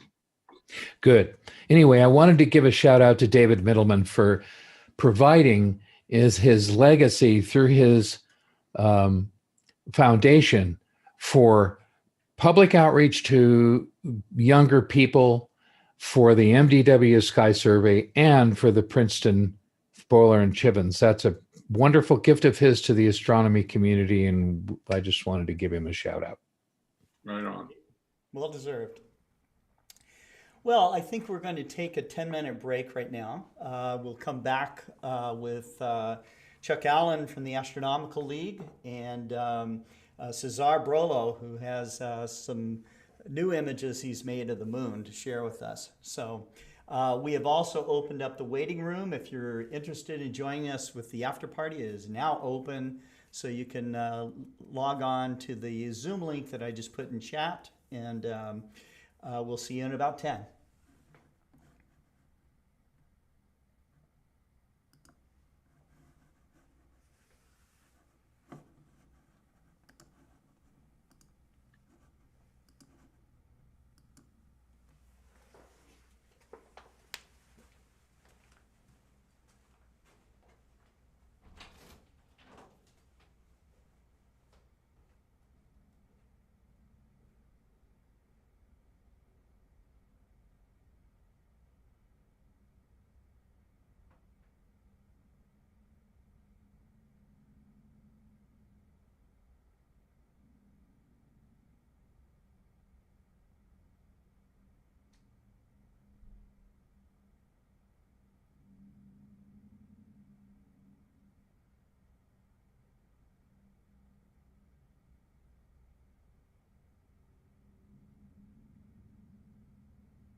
Well, we're back, and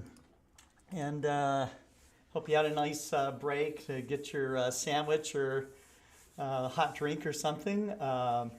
We are up next here is Chuck Allen from the Astronomical League. He's the vice president. But Chuck, you were, I know you were president one time. Did you do more than one president? I was president for 2 terms back from 98 to 2002. Yeah. Wow. Wow. And Almost made a clean getaway too. but they got you back. You can't get away. But anyhow, I want to thank the Astronomical League for all the amazing support that they've given the Global Star Party. It's been a privilege to help broadcast their programs. They do Astronomical League Live programs. I think they're going on their 5th program coming up here very soon, and you can see it on the calendar that we have at explorescientific.com/live. Their schedule's listed out through the rest of this year. I know that we are doing things a little bit differently as far as the way door prizes will be conducted, but the league will still be on each week. And I'm not certain if they're making any changes right at this time or not. Chuck can tell us. I will. Okay, all right. And but it's great. And Chuck, I don't know if you have, if later on as we get down this program, if you have one of your great talks. Really loved the lectures that you've given on, the tallest of things and the different perspectives that you take us on these journeys through your lectures. I love the way you look at the universe. So it's really cool. But I'll give the stage to you, Chuck. Thank you. And Scott, I think it's we that should be thanking you. You've been the host for us for the live events. You've invited us on to the GSPs multiple times each month. You're helping us with our virtual convention in August, helping host that.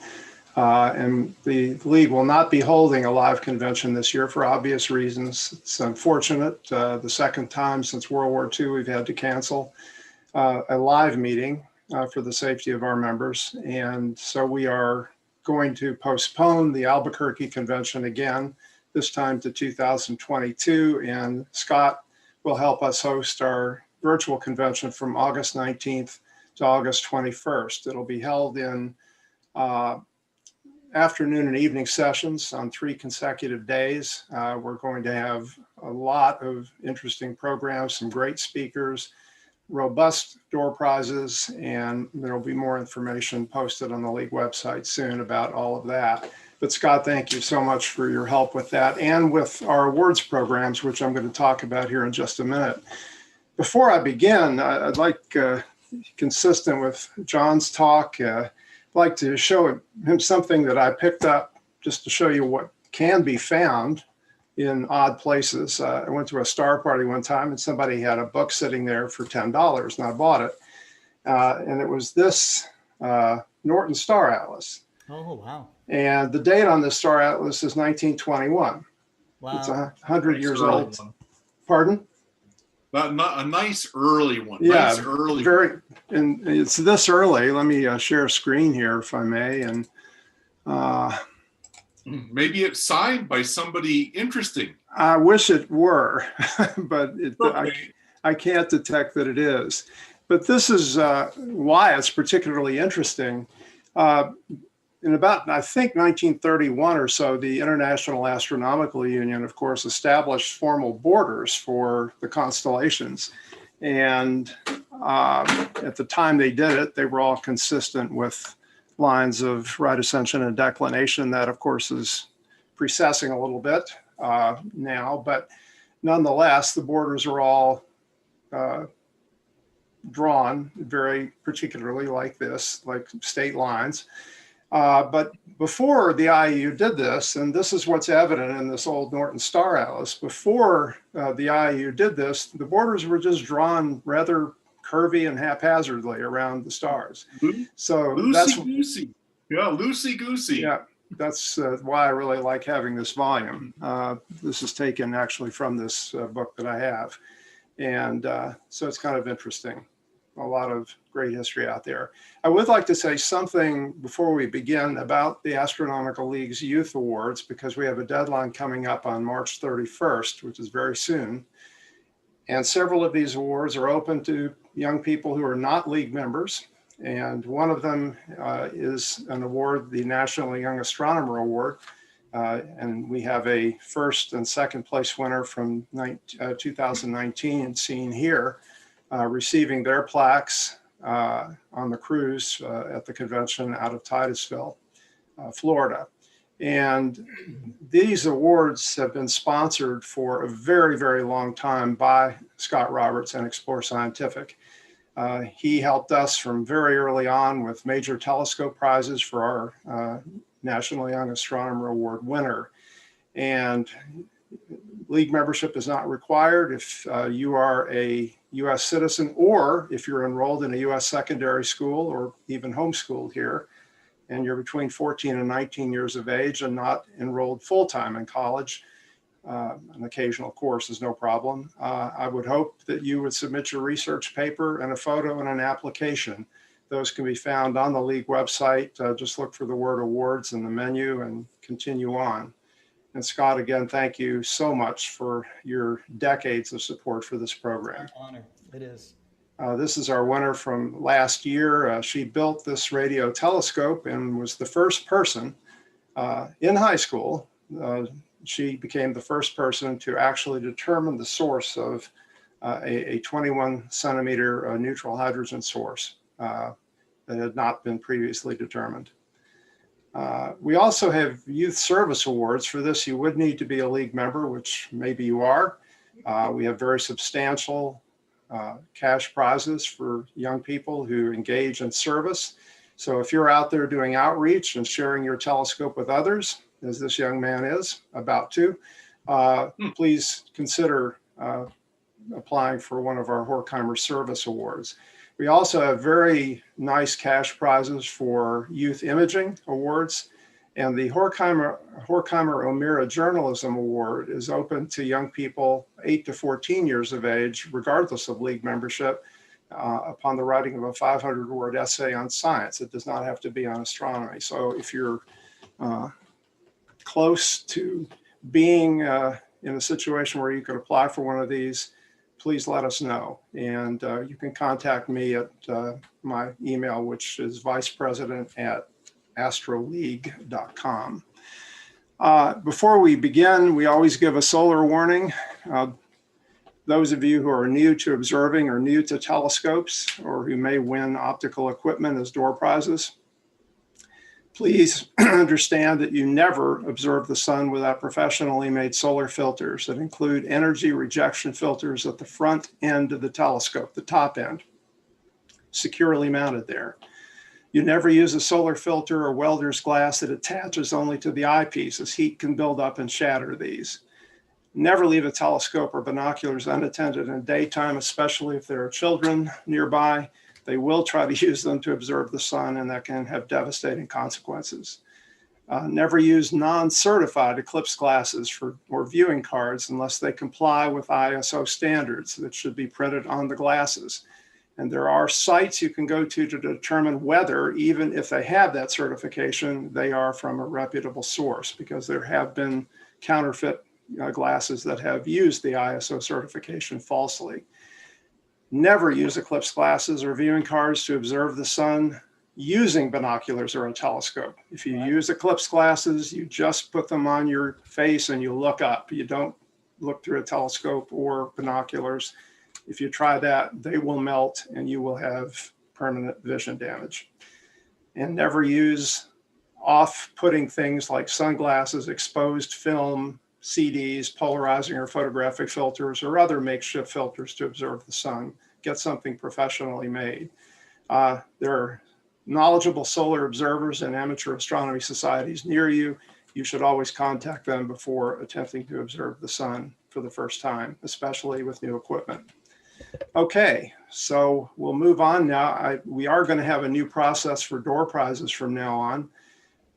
Starting on April 6th, we're going to continue to ask and answer questions as we've always done at each of the GSPs, but we're not going to announce winners each week. Instead, we're going to award prizes at the end of the month and then grand prizes twice a year. So what we're going to do is accumulate the names of winners at each GSP in an Excel spreadsheet. And at the end of the month and twice a year, we will use a random number generator to choose the winners. And those names will be included in the drawings twice a year accordingly.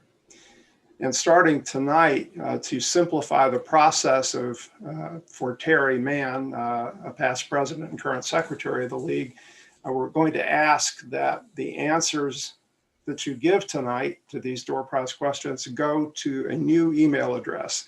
It will be on each slide as I get to it, and that address is secretary@astroleague.org. So please send your email to secretary@astroleague.org with your answers. First of all, here are the answers to the GSP 37 questions asked by Carol Orge. I do not have the slides with the images on them, but here are the questions. Question 1 was, in what constellation do we find the star Betelgeuse? And the answer is the constellation Orion. Question 2, what is the name of the path that the sun, moon, and planets take across the sky as seen from Earth? The answer is the ecliptic. And question 3, what are the names of the 2 stars in the bowl of the Big Dipper that point to Polaris? The answer is Dubhe and Merak. The winners of these questions, we do not have. Ken Martz, who has that information, is not available tonight. And so we will announce those at the next GSP. Here are the questions for tonight. Again, look at the email at the bottom. That's where you need to send your answers. The first is, how many planets in our solar system have no moons? Question 2, what is the name of this northern constellation that seems to wind around the bowl of the Little Dipper?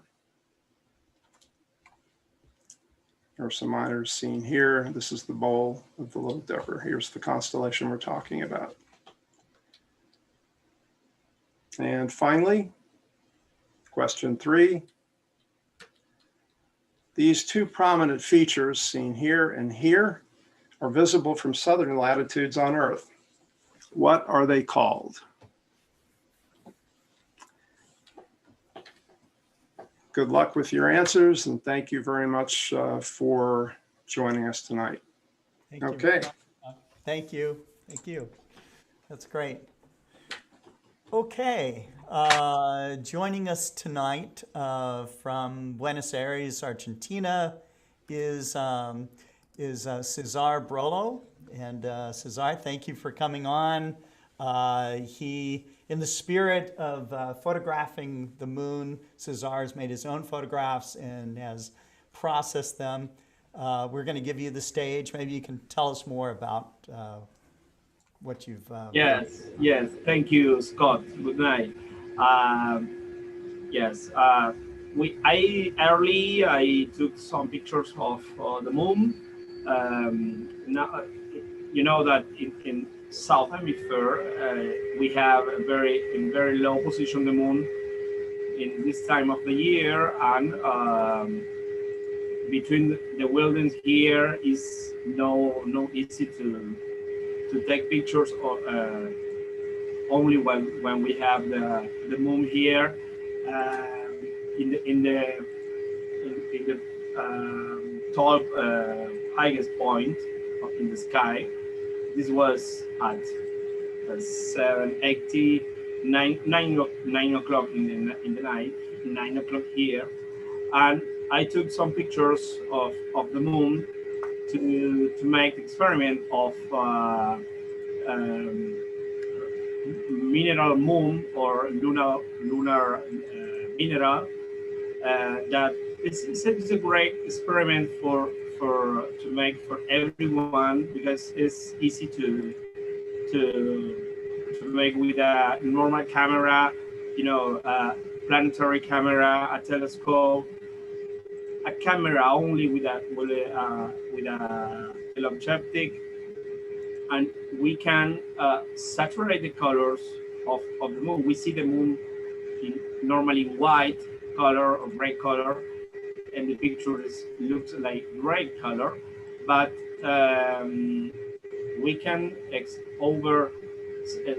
we can saturate the color only, and I can share screen and show you the pictures that I took. You can see my screen. Yes. Nice image of the Okay. moon. We have, first of all, we have a raw image of the moon. I took this with a small telescope only from my balcony, and the first one that you can see is the south hemisphere in reverse moon. Right. You can see, yes, here the Mare Serenitatis. Right. This one is Mar Tranquilitate, Mare Fecundatis. Here and here, Mare Nectaris. Here do you have Mare Imbrium.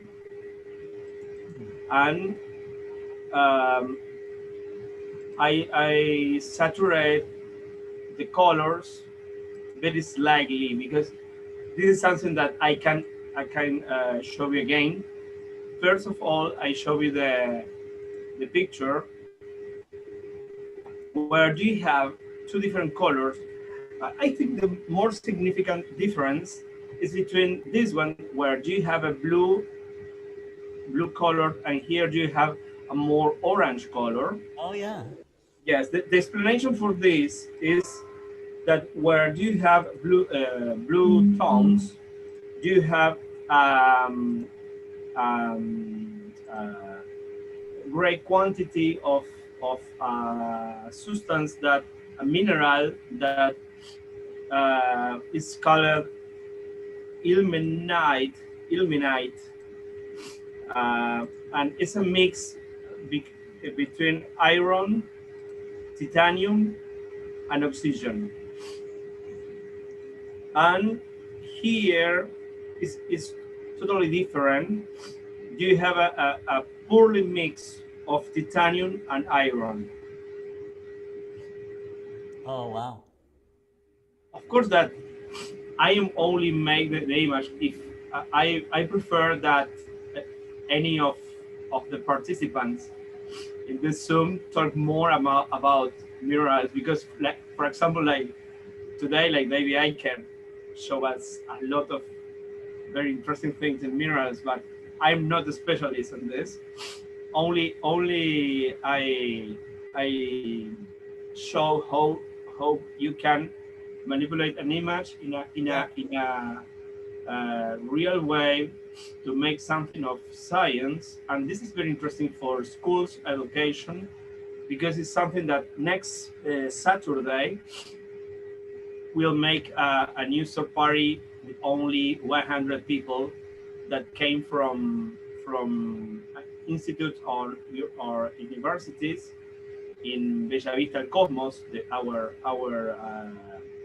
group, astronomy group, and we will make this and teach to the students how to make this, and of course how to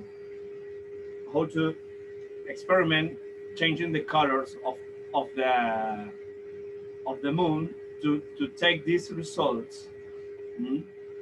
Where do you have examples where the orange areas and blue ones have different type of minerals. Here it's a very over saturate, and maybe this is not the real colors. I can take an idea of this is have something real, but I don't know. This one near to cyan colors or something green, but here do you maintain the difference between the orange and blue, between the Mare Serenati, sorry, and because it's a mix of, you know, English. I talk in Spanish. This is English, and the name of the moon I remember in Latin. It's a mix for me. It's okay. Sorry. And Mare Tranquillitatis is with blue tones. About this area is about iron, titanium, and oxygen. And well, I open a new picture that I took today.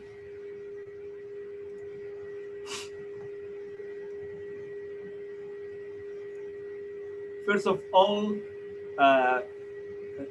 one thing that we need is have the white balance correctly level.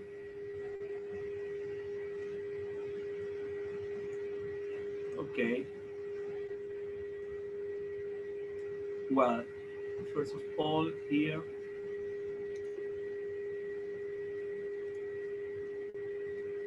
Here is when we open only the raw image.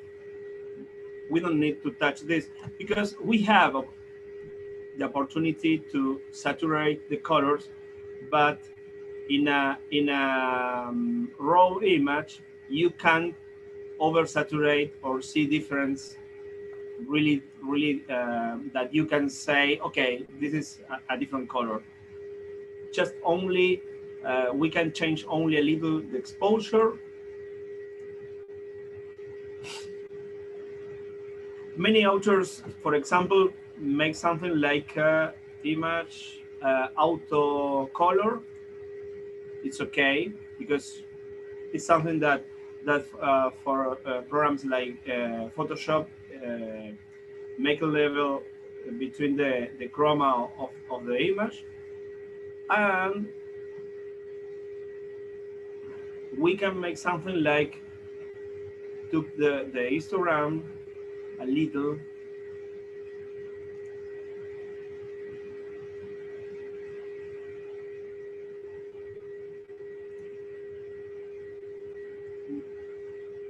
create a little of contrast. Okay, and now we can go to saturation, sorry.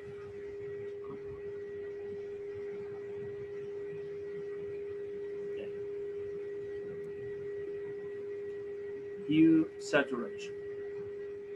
Sometimes no more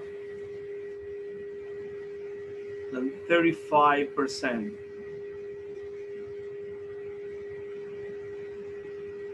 Oh, it's okay, a little more, because it depends of the image. But if you have a great white balance, you can have oversaturated colors.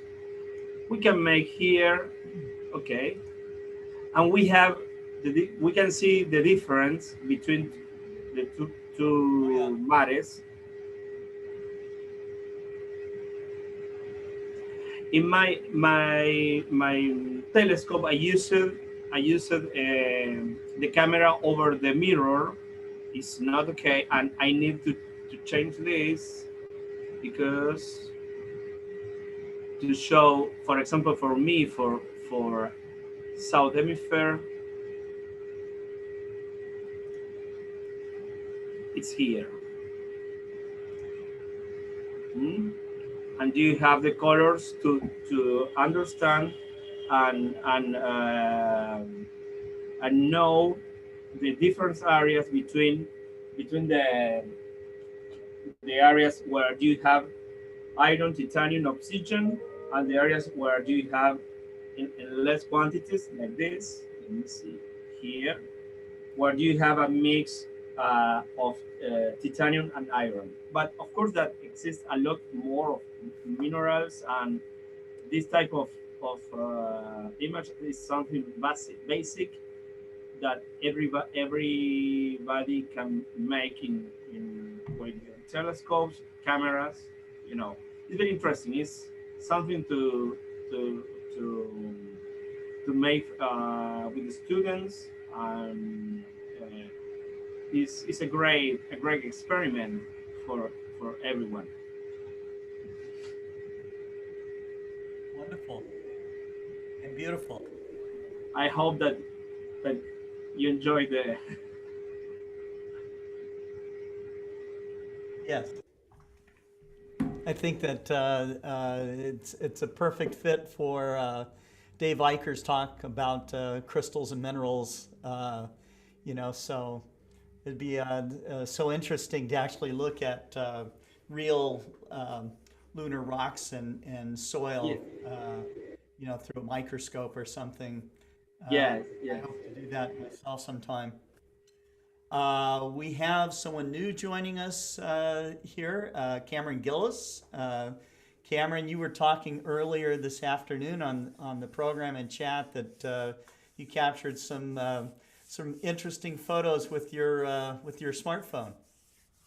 Yeah. Thanks, thanks, Scott. Actually, I was just throwing it together. It's not in a very organized way. I wanted to make a better presentation. So if you wanted to, can you give me another 5-10 minutes? Sure, absolutely. Okay. Absolutely. Okay. Thanks. No problem. No problem. Well, we're kind of like towards the end of the our program here, but it's kind of free form at this point. Have you all up as like Hollywood squares up on from Zoom, and Okay, I'm gonna go for it, Scott. Then. you're gonna do it. Okay. Okay. It's gonna be a little bit messy, but let's do this. No, Okay. that's So cool. That's okay. So let me share my screen here. By Okay, the way, there's is gonna be that background shot one of your smartphone pictures? No, I want to make it one, Scott. when I get my ED80 FCD 100, You're gonna do it. Okay. I'm going to do it. But yeah, this is one. You know, I had this for many years. I've had it for about 20 years. It's actually a photograph, Yes. and it was a really nice one. And I can't remember where I got it, but I've used it on my backgrounds and everything ever since. It's even on my phone as a background. Cool. Anyhow, let me share my screen. Okay, so can you see my screen? Yes. Okay, great. So I have a couple pictures of the moon here. This is from last week. Just took it. This is with my Mac 102. So let me just pull up. I'll try to zoom in here. Sure. Give me a second here. Oh, I'll just open this one here. Hello. Open. There it goes. Okay, fine. Yeah. So what was interesting about this one? Whoops. About this picture is, you know, I love it when you have some of the peaks going on the Terminator. Yes. Showing here. And what's interesting is at the end, this is a little bit fuzzy because I compressed it 10%, but you can see on the right. Let me just move you guys here. What was visually, you can't. I was trying to capture this, you know, digitally. I have a lot of photo rather than going through every photograph, but this is just an example where you could just see the light coming over the Terminator on the bottom part. This is really nice to see, and it's so beautiful to see when it's nice and crisp and seeing that. So that was the crescent moon last week, and then I had my 8-inch out yesterday, and I got some clouds, and I actually have a video here. Where is it? Did I open it? Let's open up this guy here. Yeah, let's open up that. And then yesterday we had some clouds coming through, but I captured a video here, and you can see the clouds. And I zoomed in and just did a quick video here. So basically, you can see the clouds running through, but you can see the 8-inch gives a beautiful view, right, of the moon. Sorry for the quick video here, but and then I have another one where I'm panning it. So I just go here. So I just started here. You can see all the detail, and then I pan to the southern part of the moon where you can see all the craters. So that was kind of fun. But most interesting is I was after yesterday, Scott, in the program, you reminded us that there was a supernova in Cassiopeia. Right. And I actually said, you know what the heck? Let me see if I can find it. So I did a search as I was out there taking the video of the moon, and on my smartphone, and I found where is it? Yeah. So I found out. I wanted to do a better presentation here, but this is my Sky Safari, and I found that basically the supernova is just north of this SAO 20610. And so I was looking. I basically was able to visually plate solve these 3 stars here and these 2 stars. Oh my God! And let me show you what where I found it. Let me just get it. Not here, no. Not that one. Ah, here it is. Okay. One of these is a good one. I think this one's yeah, so here it is. So if I zoom in, okay. So there it is. That's the supernova right there. And I'll show you how I know. See these 3 stars here. That's the mirror image of, if I go to here, that's the mirror image of these 3. And then these 2 here are those 2. And this makes a right angle triangle with SAO 206. And this is a right angle triangle here. So right there, that's where the supernova is. New star. There you go. Yes. So I wanted to, have little pictures and whatever diagrams, and then I checked the sky and telescope. Smartphone. Yeah, but I did this with a smartphone, and I was like, hey, that's cool because it's bright enough. It's only like 9. It's a 9th magnitude, right? Yeah, 9.6 was discovery by Yuji Nakamura of Japan, and he's an amateur astronomer too, and he took his with a 135 millimeter lens. So it's leave it to amateur astronomers to be undaunted and being able to make discoveries. So. Yeah, this is so fun because like you've said before, Scott, and a big part of astronomy and what I really love is the rediscovering. I mean, we're still only scratching the surface, but just discovering. It's like you're having this self-discovery. When people might have found it before ahead of you or whatever, but learning it and finding it yourself and being able to share that, it's a blast. It's really really wonderful feeling.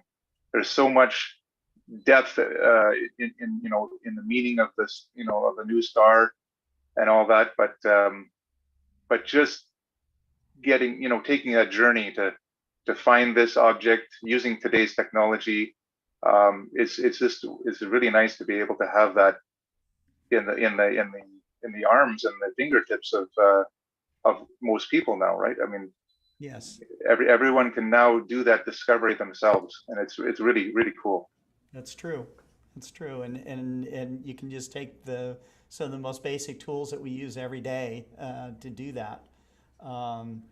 It's I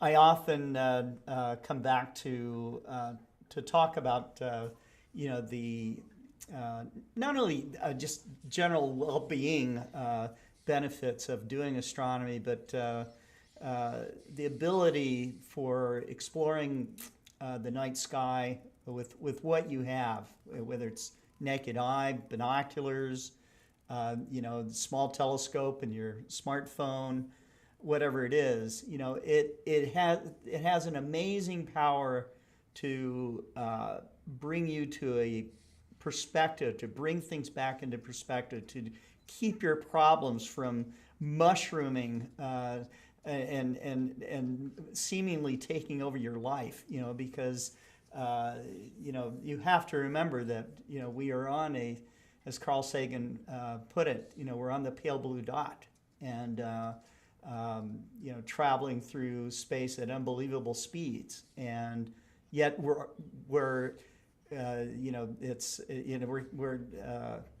Chris Empe wrote a book called Humble Before the Void, which I've ordered and very anxiously want to read, because all of us have felt, as we've been out under the night sky, I think a tipping point to becoming an astronomer is that you understand just how humble or modest, or not, just how small we are, compared to the size of other stars, the vastness of the local neighborhood of galaxies that we're in, and just the cosmos itself.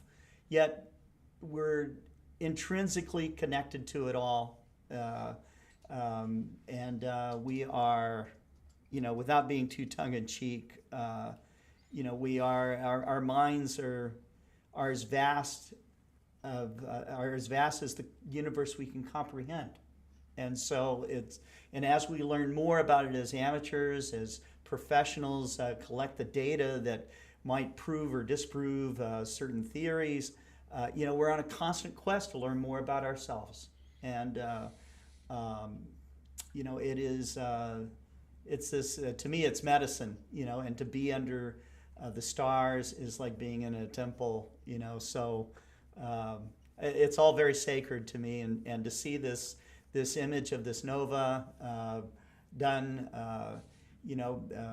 by Cameron is just, it's a thing of beauty, and the images of the moon that we saw with Caesar, and his pointing out how we can see various features just by taking the simple tools of image processing to see the different minerals, and to listen to David Eicher's stories of how we're all connected to the universe is, this is why we do the Global Star Party, so yeah. Absolutely, Scott. I mean, and if I could just say, I as you're talking and everything you've said, and I kind of came to an epiphany of this, because I've just taken this image, and there's so much more depth to everything about it, right? I mean, Yes. And everyone comes at different levels, right, of understanding, and there's so many facts you can get about this new supernova. How far it is, what you're not even experiencing it, you're just seeing this dot, right? And there's just so much more background and knowledge and breadth and depth to everything you see, and it's just wonderful, the spectrum of everyone's level of contribution, engagement, and understanding, and as you get more and more tools and more capability, that understanding becomes more harmonious, if you can call it, right? Right. It's really it's really neat. Love it.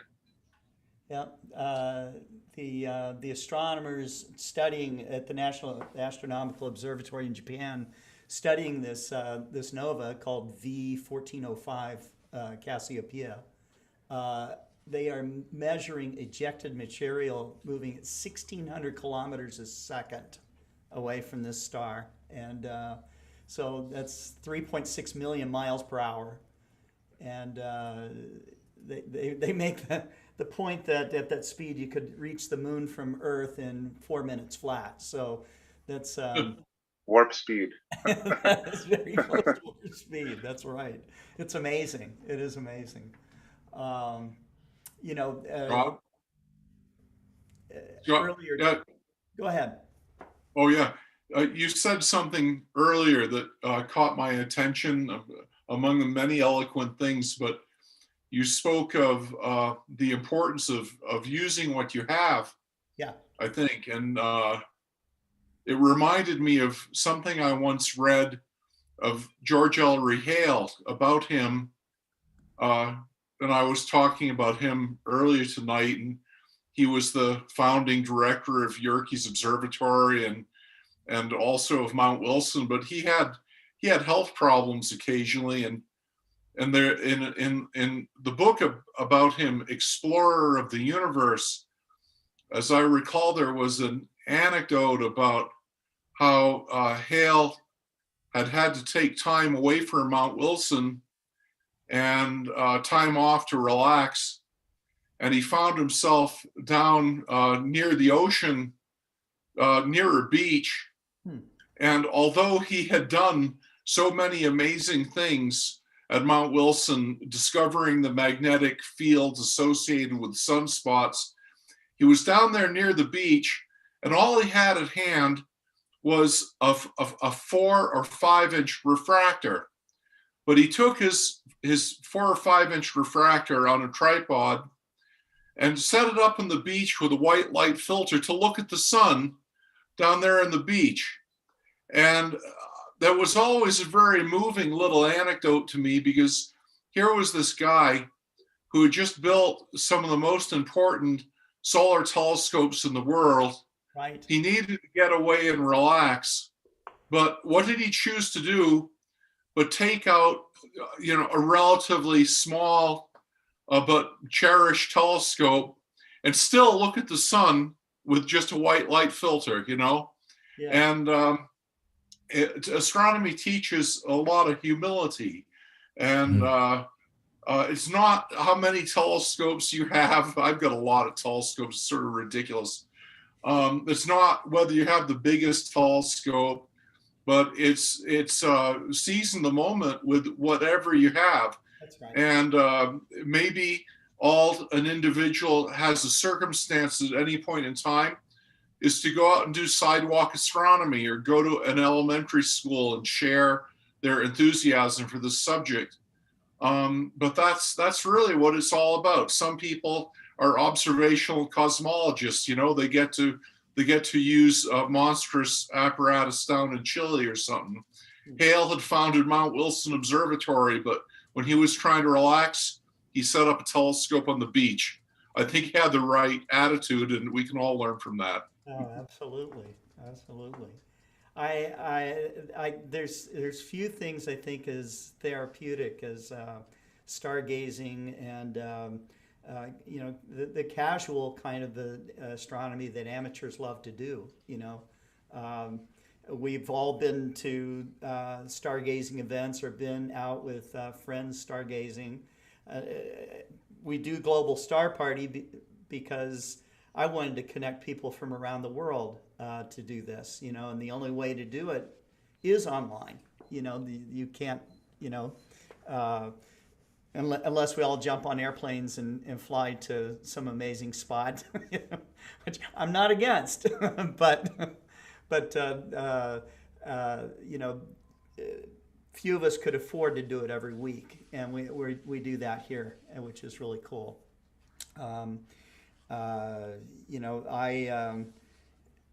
also am reminded of amazing nights of seeing bolides and such things streak across the sky. Whether it was seeing a rocket launch, or seeing a meteor shower, or in fact a bolide, a big rock breaking up in the sky. And all of us have great stories about that. One of them that I'll share with you, I was asked to come down to Cananea, Mexico. You might know where this observatory is, John, but it's University of Mexico's. At the time, it was the largest telescope in the country, and they had a Meade 16-inch telescope set up in a smaller observatory, which they were sending me out to go repair. The reason I was being repaired is because the guys, after they made their observations, left the dome open, and then it snowed and filled up this 3-story high silo, full of snow. And so they had to let all the snow melt out. They left the door open, let all the water drain out, and then I went to go, put in new electronics and new motors and stuff. But as we were driving out, the observatory director I unfortunately cannot remember his name. He was given the job by his, I guess, uncle or something that was in, he was a politician and said, oh, okay, we'll let you be the director of this observatory. So he was confessing this to me and he says, you know, I've never even seen, what do you call it? And I said, you mean like a falling star? And he goes, yeah, a falling star. And as I raised my finger, and we're in this super dark, we're driving away. He picked me up in Tucson. We're in super dark skies. I raised up my finger and I said, all you got to do is keep your eyes on the sky. And a green bolide comes down, breaks apart, okay, into, and goes on this mountain. I said, you've seen one now. You'll probably That's never awesome. have such an experience again. But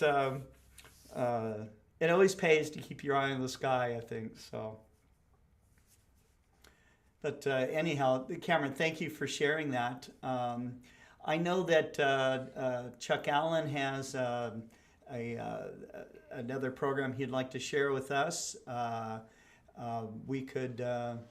Are you ready, or do you? I'm ready. I was a little desperate there for a second, but not anticipating it. So let's see if we can get this going here. All right. Meanwhile, I posted a link to an article about the nova, and the picture in the article, believe it or not, was taken by David Middleman's MDW Sky Survey guys, Dennis DeChico and Sean Walker, which is cool. Wonderful. Okay. Those guys. This is just going to be. Nice white ghost saw it. Nah, this is going to be just an easy listening thing for the audience, looking a little bit about universe scale. And the first thing we're going to talk about is the distance to the nearest star to the sun. Seen here are really two stars, Alpha Centauri A and B. They appear to be one here, but they have a little companion called Proxima, seen here at the yellow arrow. It's visible only in a telescope, and obviously in a very busy field, you have to know exactly where to look. But it is the nearest star to the sun at a distance of 4¼ light years. That's a little more than 6 trillion miles. To give you an idea of how far that is, and consider for a moment that 4 light years is roughly the average distance between stars in the spiral arm of our galaxy. So the distance to Proxima Centauri, how far is that? Well, our Voyager spacecraft took 2 years to reach Jupiter, took 4 years to reach Saturn, it took 9 years to reach Uranus, and 12 years to reach Neptune. What if it were en route toward Proxima Centauri, or toward the Alpha Centauri system, 4 light years away? It's not headed that way, by the way, but what if it were? How long would it take?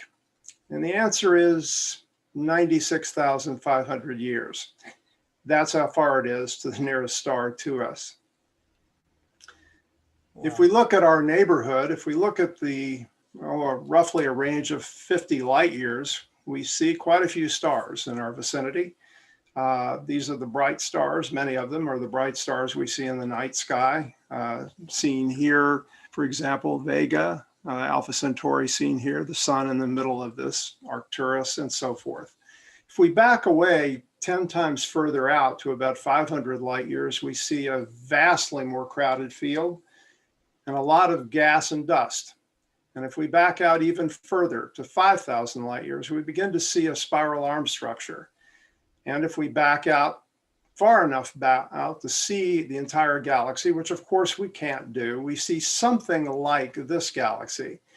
This is not our galaxy, of course. We have no way of moving out of our galaxy to take a photograph like this. It's simply too far. But this is roughly the structure that we're looking at, a spiral galaxy. Seen edge on, it would appear rather thin. And here is the current predicted structure of our galaxy. We believe our galaxy is barred. It has an elongated central nucleus with several principal arms emanating from it. And we find ourselves here on the Orion spur, which connects the Centaurus arm with the Perseus arm here. If we zoom in on the area, however, in which we see most of the things that we observe with telescopes, it would be in this little area right here. This is seemingly a very small part of the galaxy, but consider for a moment that this galaxy is 100,000 light years across. To give you some perspective on that, if you held up a nickel, and if that nickel, the edge of that nickel represented the orbit of Neptune, that would make your nickel 6 billion miles in diameter. If that were the size of the solar system, a nickel, this Milky Way galaxy that we live in would be approximately the size of North America and several hundred miles thick. Wow.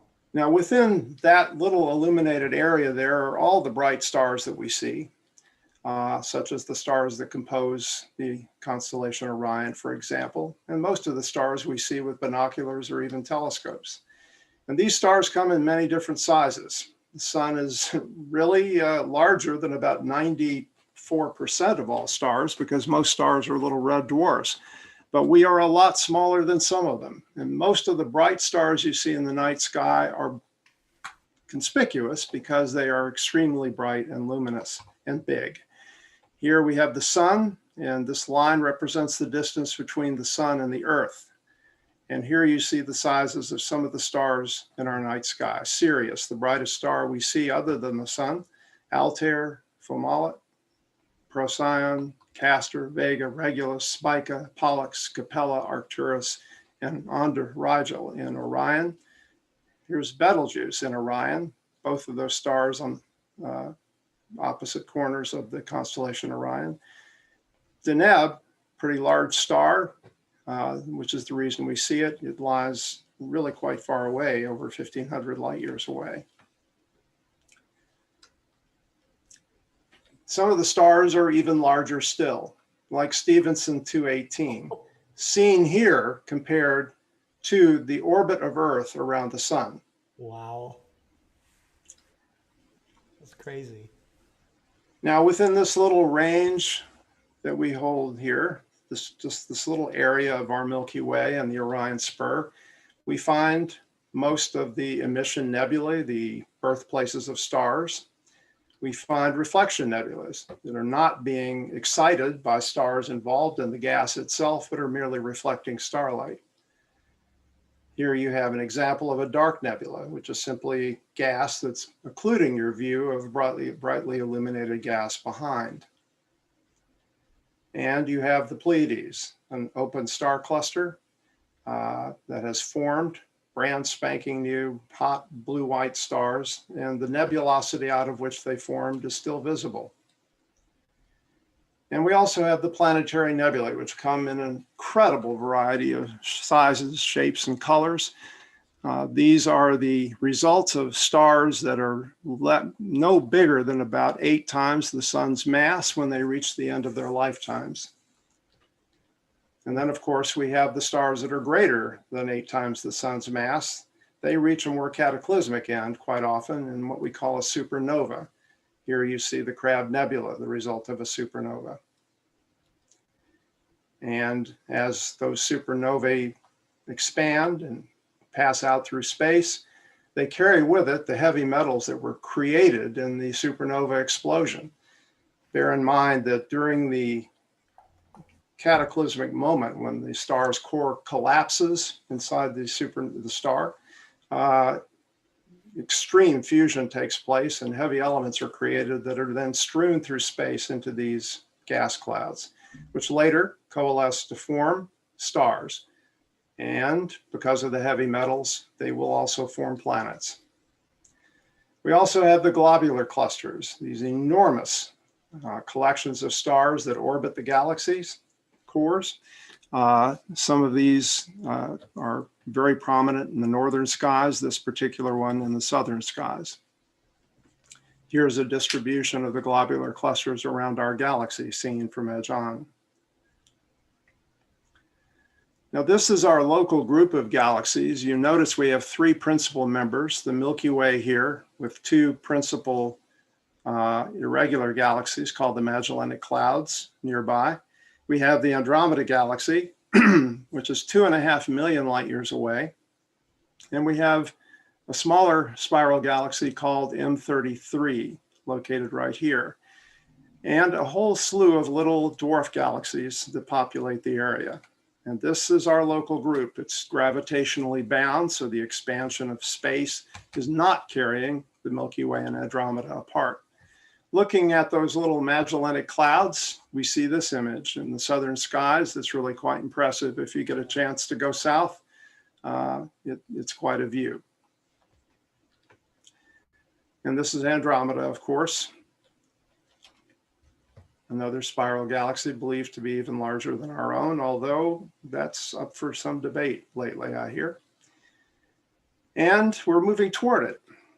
Because we're gravitationally bound, in about 4 billion years, Andromeda and the Milky Way will collide, and our night sky will become a lot more dramatic than just the Milky Way that we see today. Those two galaxies will merge, pass through each other, and do a gravitational dance that will last many hundreds of millions of years, and eventually settle probably into an elliptical galaxy, which I'll show you in a moment. This is M33, that smaller spiral in our group. It's quite large in our night sky, but more easily seen in binoculars than telescopes, really.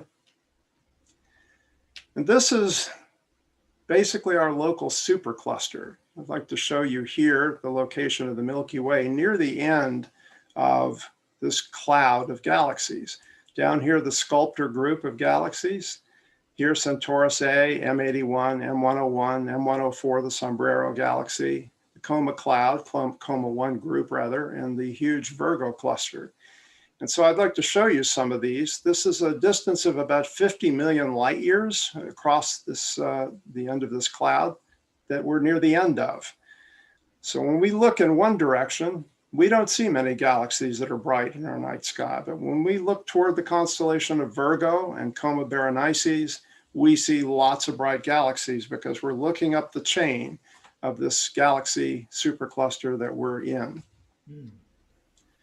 Here are the M81 and M82 galaxies that are located about 12 million light years away as we look up that cloud.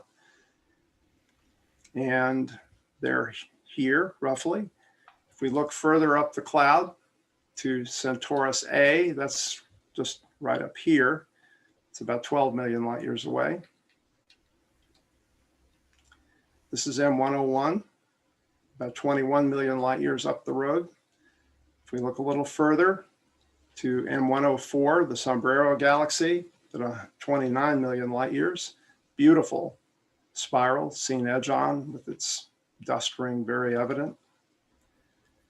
If we look even further toward this Coma 1 cloud, we see lots of galaxies populating our view at a distance of about 47 million light years. And then beyond that, the kingpin of it all, in our local supercluster, the Virgo cluster, at about 53 million light years, with massive galaxies, including the kingpin of all of it, M87, seen here, host to more than 1 trillion stars. With its jet. And it's, yeah. Actually, that's not the jet visible there. Oh, okay. Those are two background galaxies, isn't it? Yeah. Now, here's that cloud, again, that local supercluster that we're in. So this distance right here is now 50 million light years, and we begin to see a large structure that's called Laniakea, our local galaxy, a much larger supercluster structure that we're in. We also see voids, such as the Sculptor void here.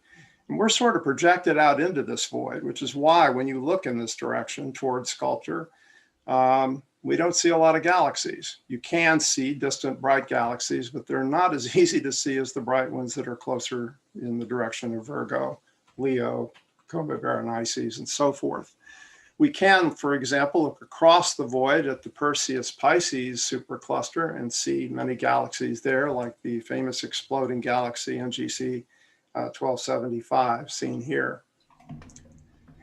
And we can look even deeper into space, billions of light years deep. We see other galaxy clusters with the Hubble Space Telescope and the huge telescopes that we have on Hawaii, the Canary Islands, and in Chile. We can see enormous clouds of galaxies. And indeed, we can see gravitational lensing of galaxies. We see curved images of galaxies that are being refracted from behind by the superclusters in front. In other words, the light from galaxies in the distance is traveling toward us, but there's an intervening cloud of galaxies. And so the light gets bent around the cluster in the foreground, and we see it as a stretched, curved line like this. It's very commonly found in some of these images. Looking even deeper into the Hubble Deep Field, we've detected enough galaxies within range of our ability to see that total about 2 trillion galaxies. Wow. And they seem to form a cosmic web. It's a sponge-like structure that was actually first proposed by a very close friend of mine, Richard Gott of Princeton, many years ago. The idea that it's a sponge-like structure such that if you can imagine a piece of Swiss cheese, a bug could fly through the holes in the Swiss cheese or could eat his way through the Swiss cheese. And so the voids are connected and the filaments of galaxies are connected as well. As we look across even vaster distances, we can see some amazing things, such as quasar APM 08279, 5255. Not the sexiest name in the world, but it's really rather remarkable that any amateur astronomer with a Dob and a good chart can observe something whose light has taken 12 billion light years to reach us. It has a luminosity equal to 100 trillion suns. It's the core of a very active young galaxy, very far across the vastness of space. And this, GNZ11, which I showed, I think, in a prior GSP, is the furthest galaxy ever imaged, lies at a light travel distance of 13.4 billion light years. Now, the light that left this galaxy that we captured in this photograph left there when we were only about 1 billion miles away from it. But because of the expansion of the universe, the light took 13.4 billion years to reach us. And by the time it did, we now know that that galaxy today is actually 32 billion light years away. The universe we see, of course, is limited because any distance you look, even across your own room right now, you're seeing the past. The deeper you look into space, the further in the past you're looking, and that puts a limit on how far you can see. The furthest things that we can possibly see in this universe are things whose light has taken the entire age of the universe to reach us, about 13.8 billion years. And by the time that light reaches us, we know those objects lie at a distance of no more than 46 billion light years. But there's a vast universe beyond that today. And you see some of the estimates of how much larger the universe is than the part we can see. So it's really quite an amazing place. Okay. Yes. So if your mind isn't like as warped as those galaxies are right now, I don't know what is. I found, one of the sponge-like network of galaxies that that image that you showed very much resembles the neurons in the human brain. Sure does. This image was, I guess, made by the Allen Institute for Brain Science. And this says it's the first data from human nerve cells to the Allen cell types, I guess, which were discovered there. Anyhow, it's remarkable how there's so many similarities, within us and beyond us. So it's really cool. It's really cool. It's like fractals, right? As you look in or out, you start seeing the same structures. Yes, that's right. It's very, yeah. It's really. I love of course, the deep field view is awesome, but two of the images that you showed, Chuck, earlier that kind of caught my eye is the globular cluster one. Yes. Where the globular cluster we know has hundreds of thousands of stars or even millions, but even surrounding it, it was loaded with stars. Even immediately outside it. So it's like, forget the globular cluster. That's just one thing. But then the whole field was just loaded with stars. You know, that was interesting. And then the other one, I love my rediscovery of the Horsehead, like the new images of the Horsehead, having that dark nebula kind of curve towards you. You can see the reflection.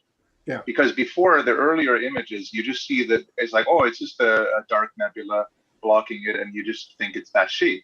But there's a three-dimensionality to it now with the current images, right? That show the light on the front end of it, just faintly reflecting, and you can see this dark nebula move towards you. It's awesome. I love that. They even created several images of the Horsehead now that give you a little bit of a 3D effect as you move the cursor. Have you seen those? No. Oh my I haven't gosh. seen those. No. Oh, they're incredible. I mean, it's an impossible view, of course, but I mean, what you're seeing is actually rounded a little bit as you move the cursor. I don't know how those are created, but they're I'm gonna stunning. look for that. Yeah. Oh, thanks, Chuck. I'm gonna look for that. That's cool. That's great. Well, gentlemen, is there anything else that we'd like to share before we call it a night? Well, I had promised I would share an image that will give you an idea of, now that it's the end of this and it's kind of self-centered. So Yeah. sorry about that, but I said I'd tell you how DC3 Dreams got its name. Oh, good. Very good. So let me see if I can do this the smart way and not share my entire screen. Here we go.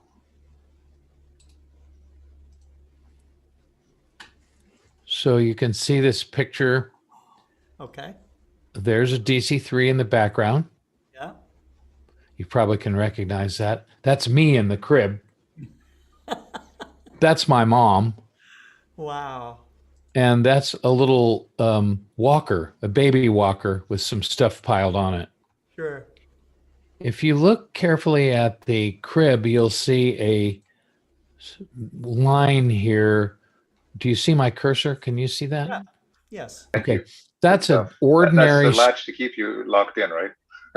That's an ordinary window screen door spring. Okay. And that top would flip over onto the top of the crib. And there's a little standard little metal hook. So she could close that. And there I'd be in that box. They put me in the airplane on the floor, no seatbelt. Forget it. I mean, this was the old days, right? If I bounced around inside of there, oh well. And well, if it got bad, she'd take me out and hold on to me. But mostly it was just bouncing around and me kind of floating sometimes. I honestly can remember the smell and the sound of that DC-3, and I flew back and forth to the East Coast a couple of times. And this is in Wyoming on a dirt strip where my granddad had his ranch. And this was an airplane they built out of parts after World War II. They just put it together, and then they had a lot of fuel underground from overhauling airplanes, which they would defuel, and they'd put that fuel into the ground. So we had lots of fuel. And anyway, we'd fly up there. Wow. And then she'd take me there, and that's the sound and everything. And as I got older and older, of course, I got more and more attached to the sound and the smell and the bounce and everything until I could sit in the jump seat. And then that was it, man. I was up there. I was part of the crew. And then one day the co-pilot got up and went in the back and put me in the co-pilot's seat. And that was the end of it. That was it. It was permanently etched in my mind. I want to point out one small, really cool thing. And if you look on the wing right here, this is a control lock to keep it when the aircraft's parked. You don't want the wind to blow and slam the controls around, right? So you put these control locks in, and that holds the ailerons from flopping around and getting hurt by the wind. And the rope that you see that goes to the control locks for the elevator and the rudder. So it's really hard for you to get in the airplane and forget to take the control locks off. Think about it. Right. You got to see this rope to get into that door. So, oh yeah, we got to take the control locks off, and they're all roped together like that, which I have never seen that again. But Wow. and the other thing, once it was parked, I when I got older, once they'd park it, they'd put up they'd pound some stakes into the ground and string snow fence around, that old wooden wire and lattice snow fence to keep the cows from coming in and licking the dope off the tail feathers. That was the old fabric butyrate or whatever nitrate dope, and the animals knew that was sweet, and they if you let them at the airplane, they'd lick that dope off, and then you couldn't fly it. So it was some old time aviation. I thought you might enjoy that. It's the end of the show. It has nothing to do with astronomy, but you did ask me where DC3 Dreams came from. This is it. That's very cool. That was very cool. Scott, I've found that 3D image of the horse head. Yeah, let's check it out. Yeah, Cool. Thank you, Bob. That's a really cool story. My dad was a pilot, so Can you see this? thank you so much for sharing that. That's really cool. Can you see this? Thank you very much. I love that. My sister sent it to me, and I just went, ugh. Oh my gosh, look at this. Holy mackerel. Oh, that is stunning. Wow. Wow, and I thought I was figuring out the dimensions. This I don't know how this is done, but it's pretty very impressive. cool. Yeah. This is called opening your mind. Opening your mind. Wow. Wow. That's awesome. Thank you, Chuck. That's really cool. I would be happy to find a way to send this to you if I can find the source. But wow. Well, it's it's on Facebook, so yeah, you could share it with somebody that has a Facebook account, Yeah. and they could get in there and see that. Oh man, that's awesome. The Facebook is sort of an algorithm that allows you to make it 3D or something. So I see a lot of people posting pictures and then clicking that option, and you can see the backgrounds kind of moving behind them and stuff. But very cool. Visualizations, whether it's done through image processing, media or multimedia stuff, it just helps us understand the universe even more, and gives us in some way a more spatial perception of these things. So I love that. And I love looking at also at 3D images. This book here by Dave Eicher, this Cosmic 3D Clouds is all about that, thing here. And it's just so fun. There's these image sets in here. Let's see if I can run across one here. Here we go. Here's two of them right here, just on this page. And of course, what you do is you look at both of these images simultaneously and kind of cross your eyes. But they have a little tool. When you buy the book, there's a little tool, these glasses back here, that help you do it even better. So, but it's called Cosmic 3D Clouds, done by Dave Eicher and Brian May. So, very awesome. Very awesome. Oh, that's really cool. Yep. All right. Well, God, you guys, it's been amazing. Another fantastic voyage through the cosmos here on the internet, on the Global Star Party. So that's wonderful. I want to thank the audience for spending their evening with us. I want to thank you guys for coming on yet again. Cesar, you've been on many, many times. You too, Chuck, Bob. Thank you. And Cameron, you're starting to become a regular here too. So, anytime you guys are always welcome. And thank you for doing all that you do. And I think that's it. And as my friend and one of my inspirations, Jack Horkheimer, always used to say, keep looking up. And we will see you next Tuesday. We are coming up on a Global Star Party that will be co-hosted by Molly Wakeling. And Molly is going to have She says the star party she wants to run is going to be largely women and young people. So that should be very interesting, and I'll let the group know more about that as it develops, and certainly we'll be talking about it on our daily shows that we have on. I will also let you know that Chris Impey from University of Arizona will be on April 6th. He's going to be on about 4 p.m. Central, and I'm really excited to have him on the program.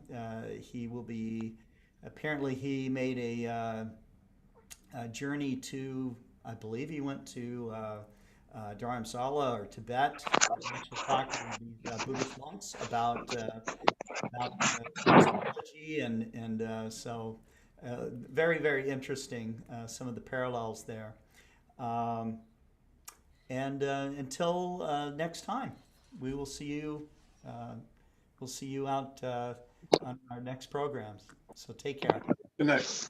Good night. Good night, everybody. Bye. Good night. Good night, folks. Good night. Bye.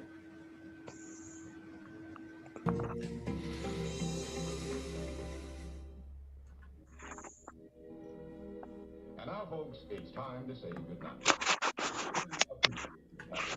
And hope we've succeeded in bringing you an enjoyable evening of entertainment. Please drive home safely and come back again. Good night.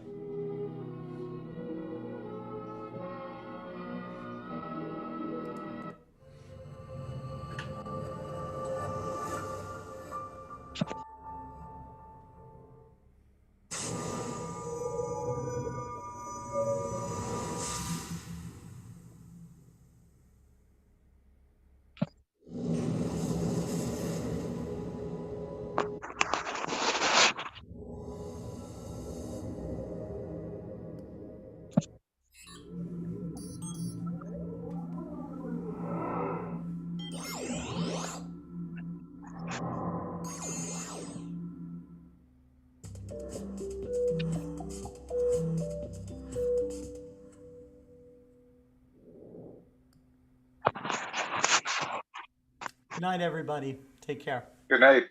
Thanks, everyone. Good night. Cheers. Good night. Bye-bye. Good night, everyone.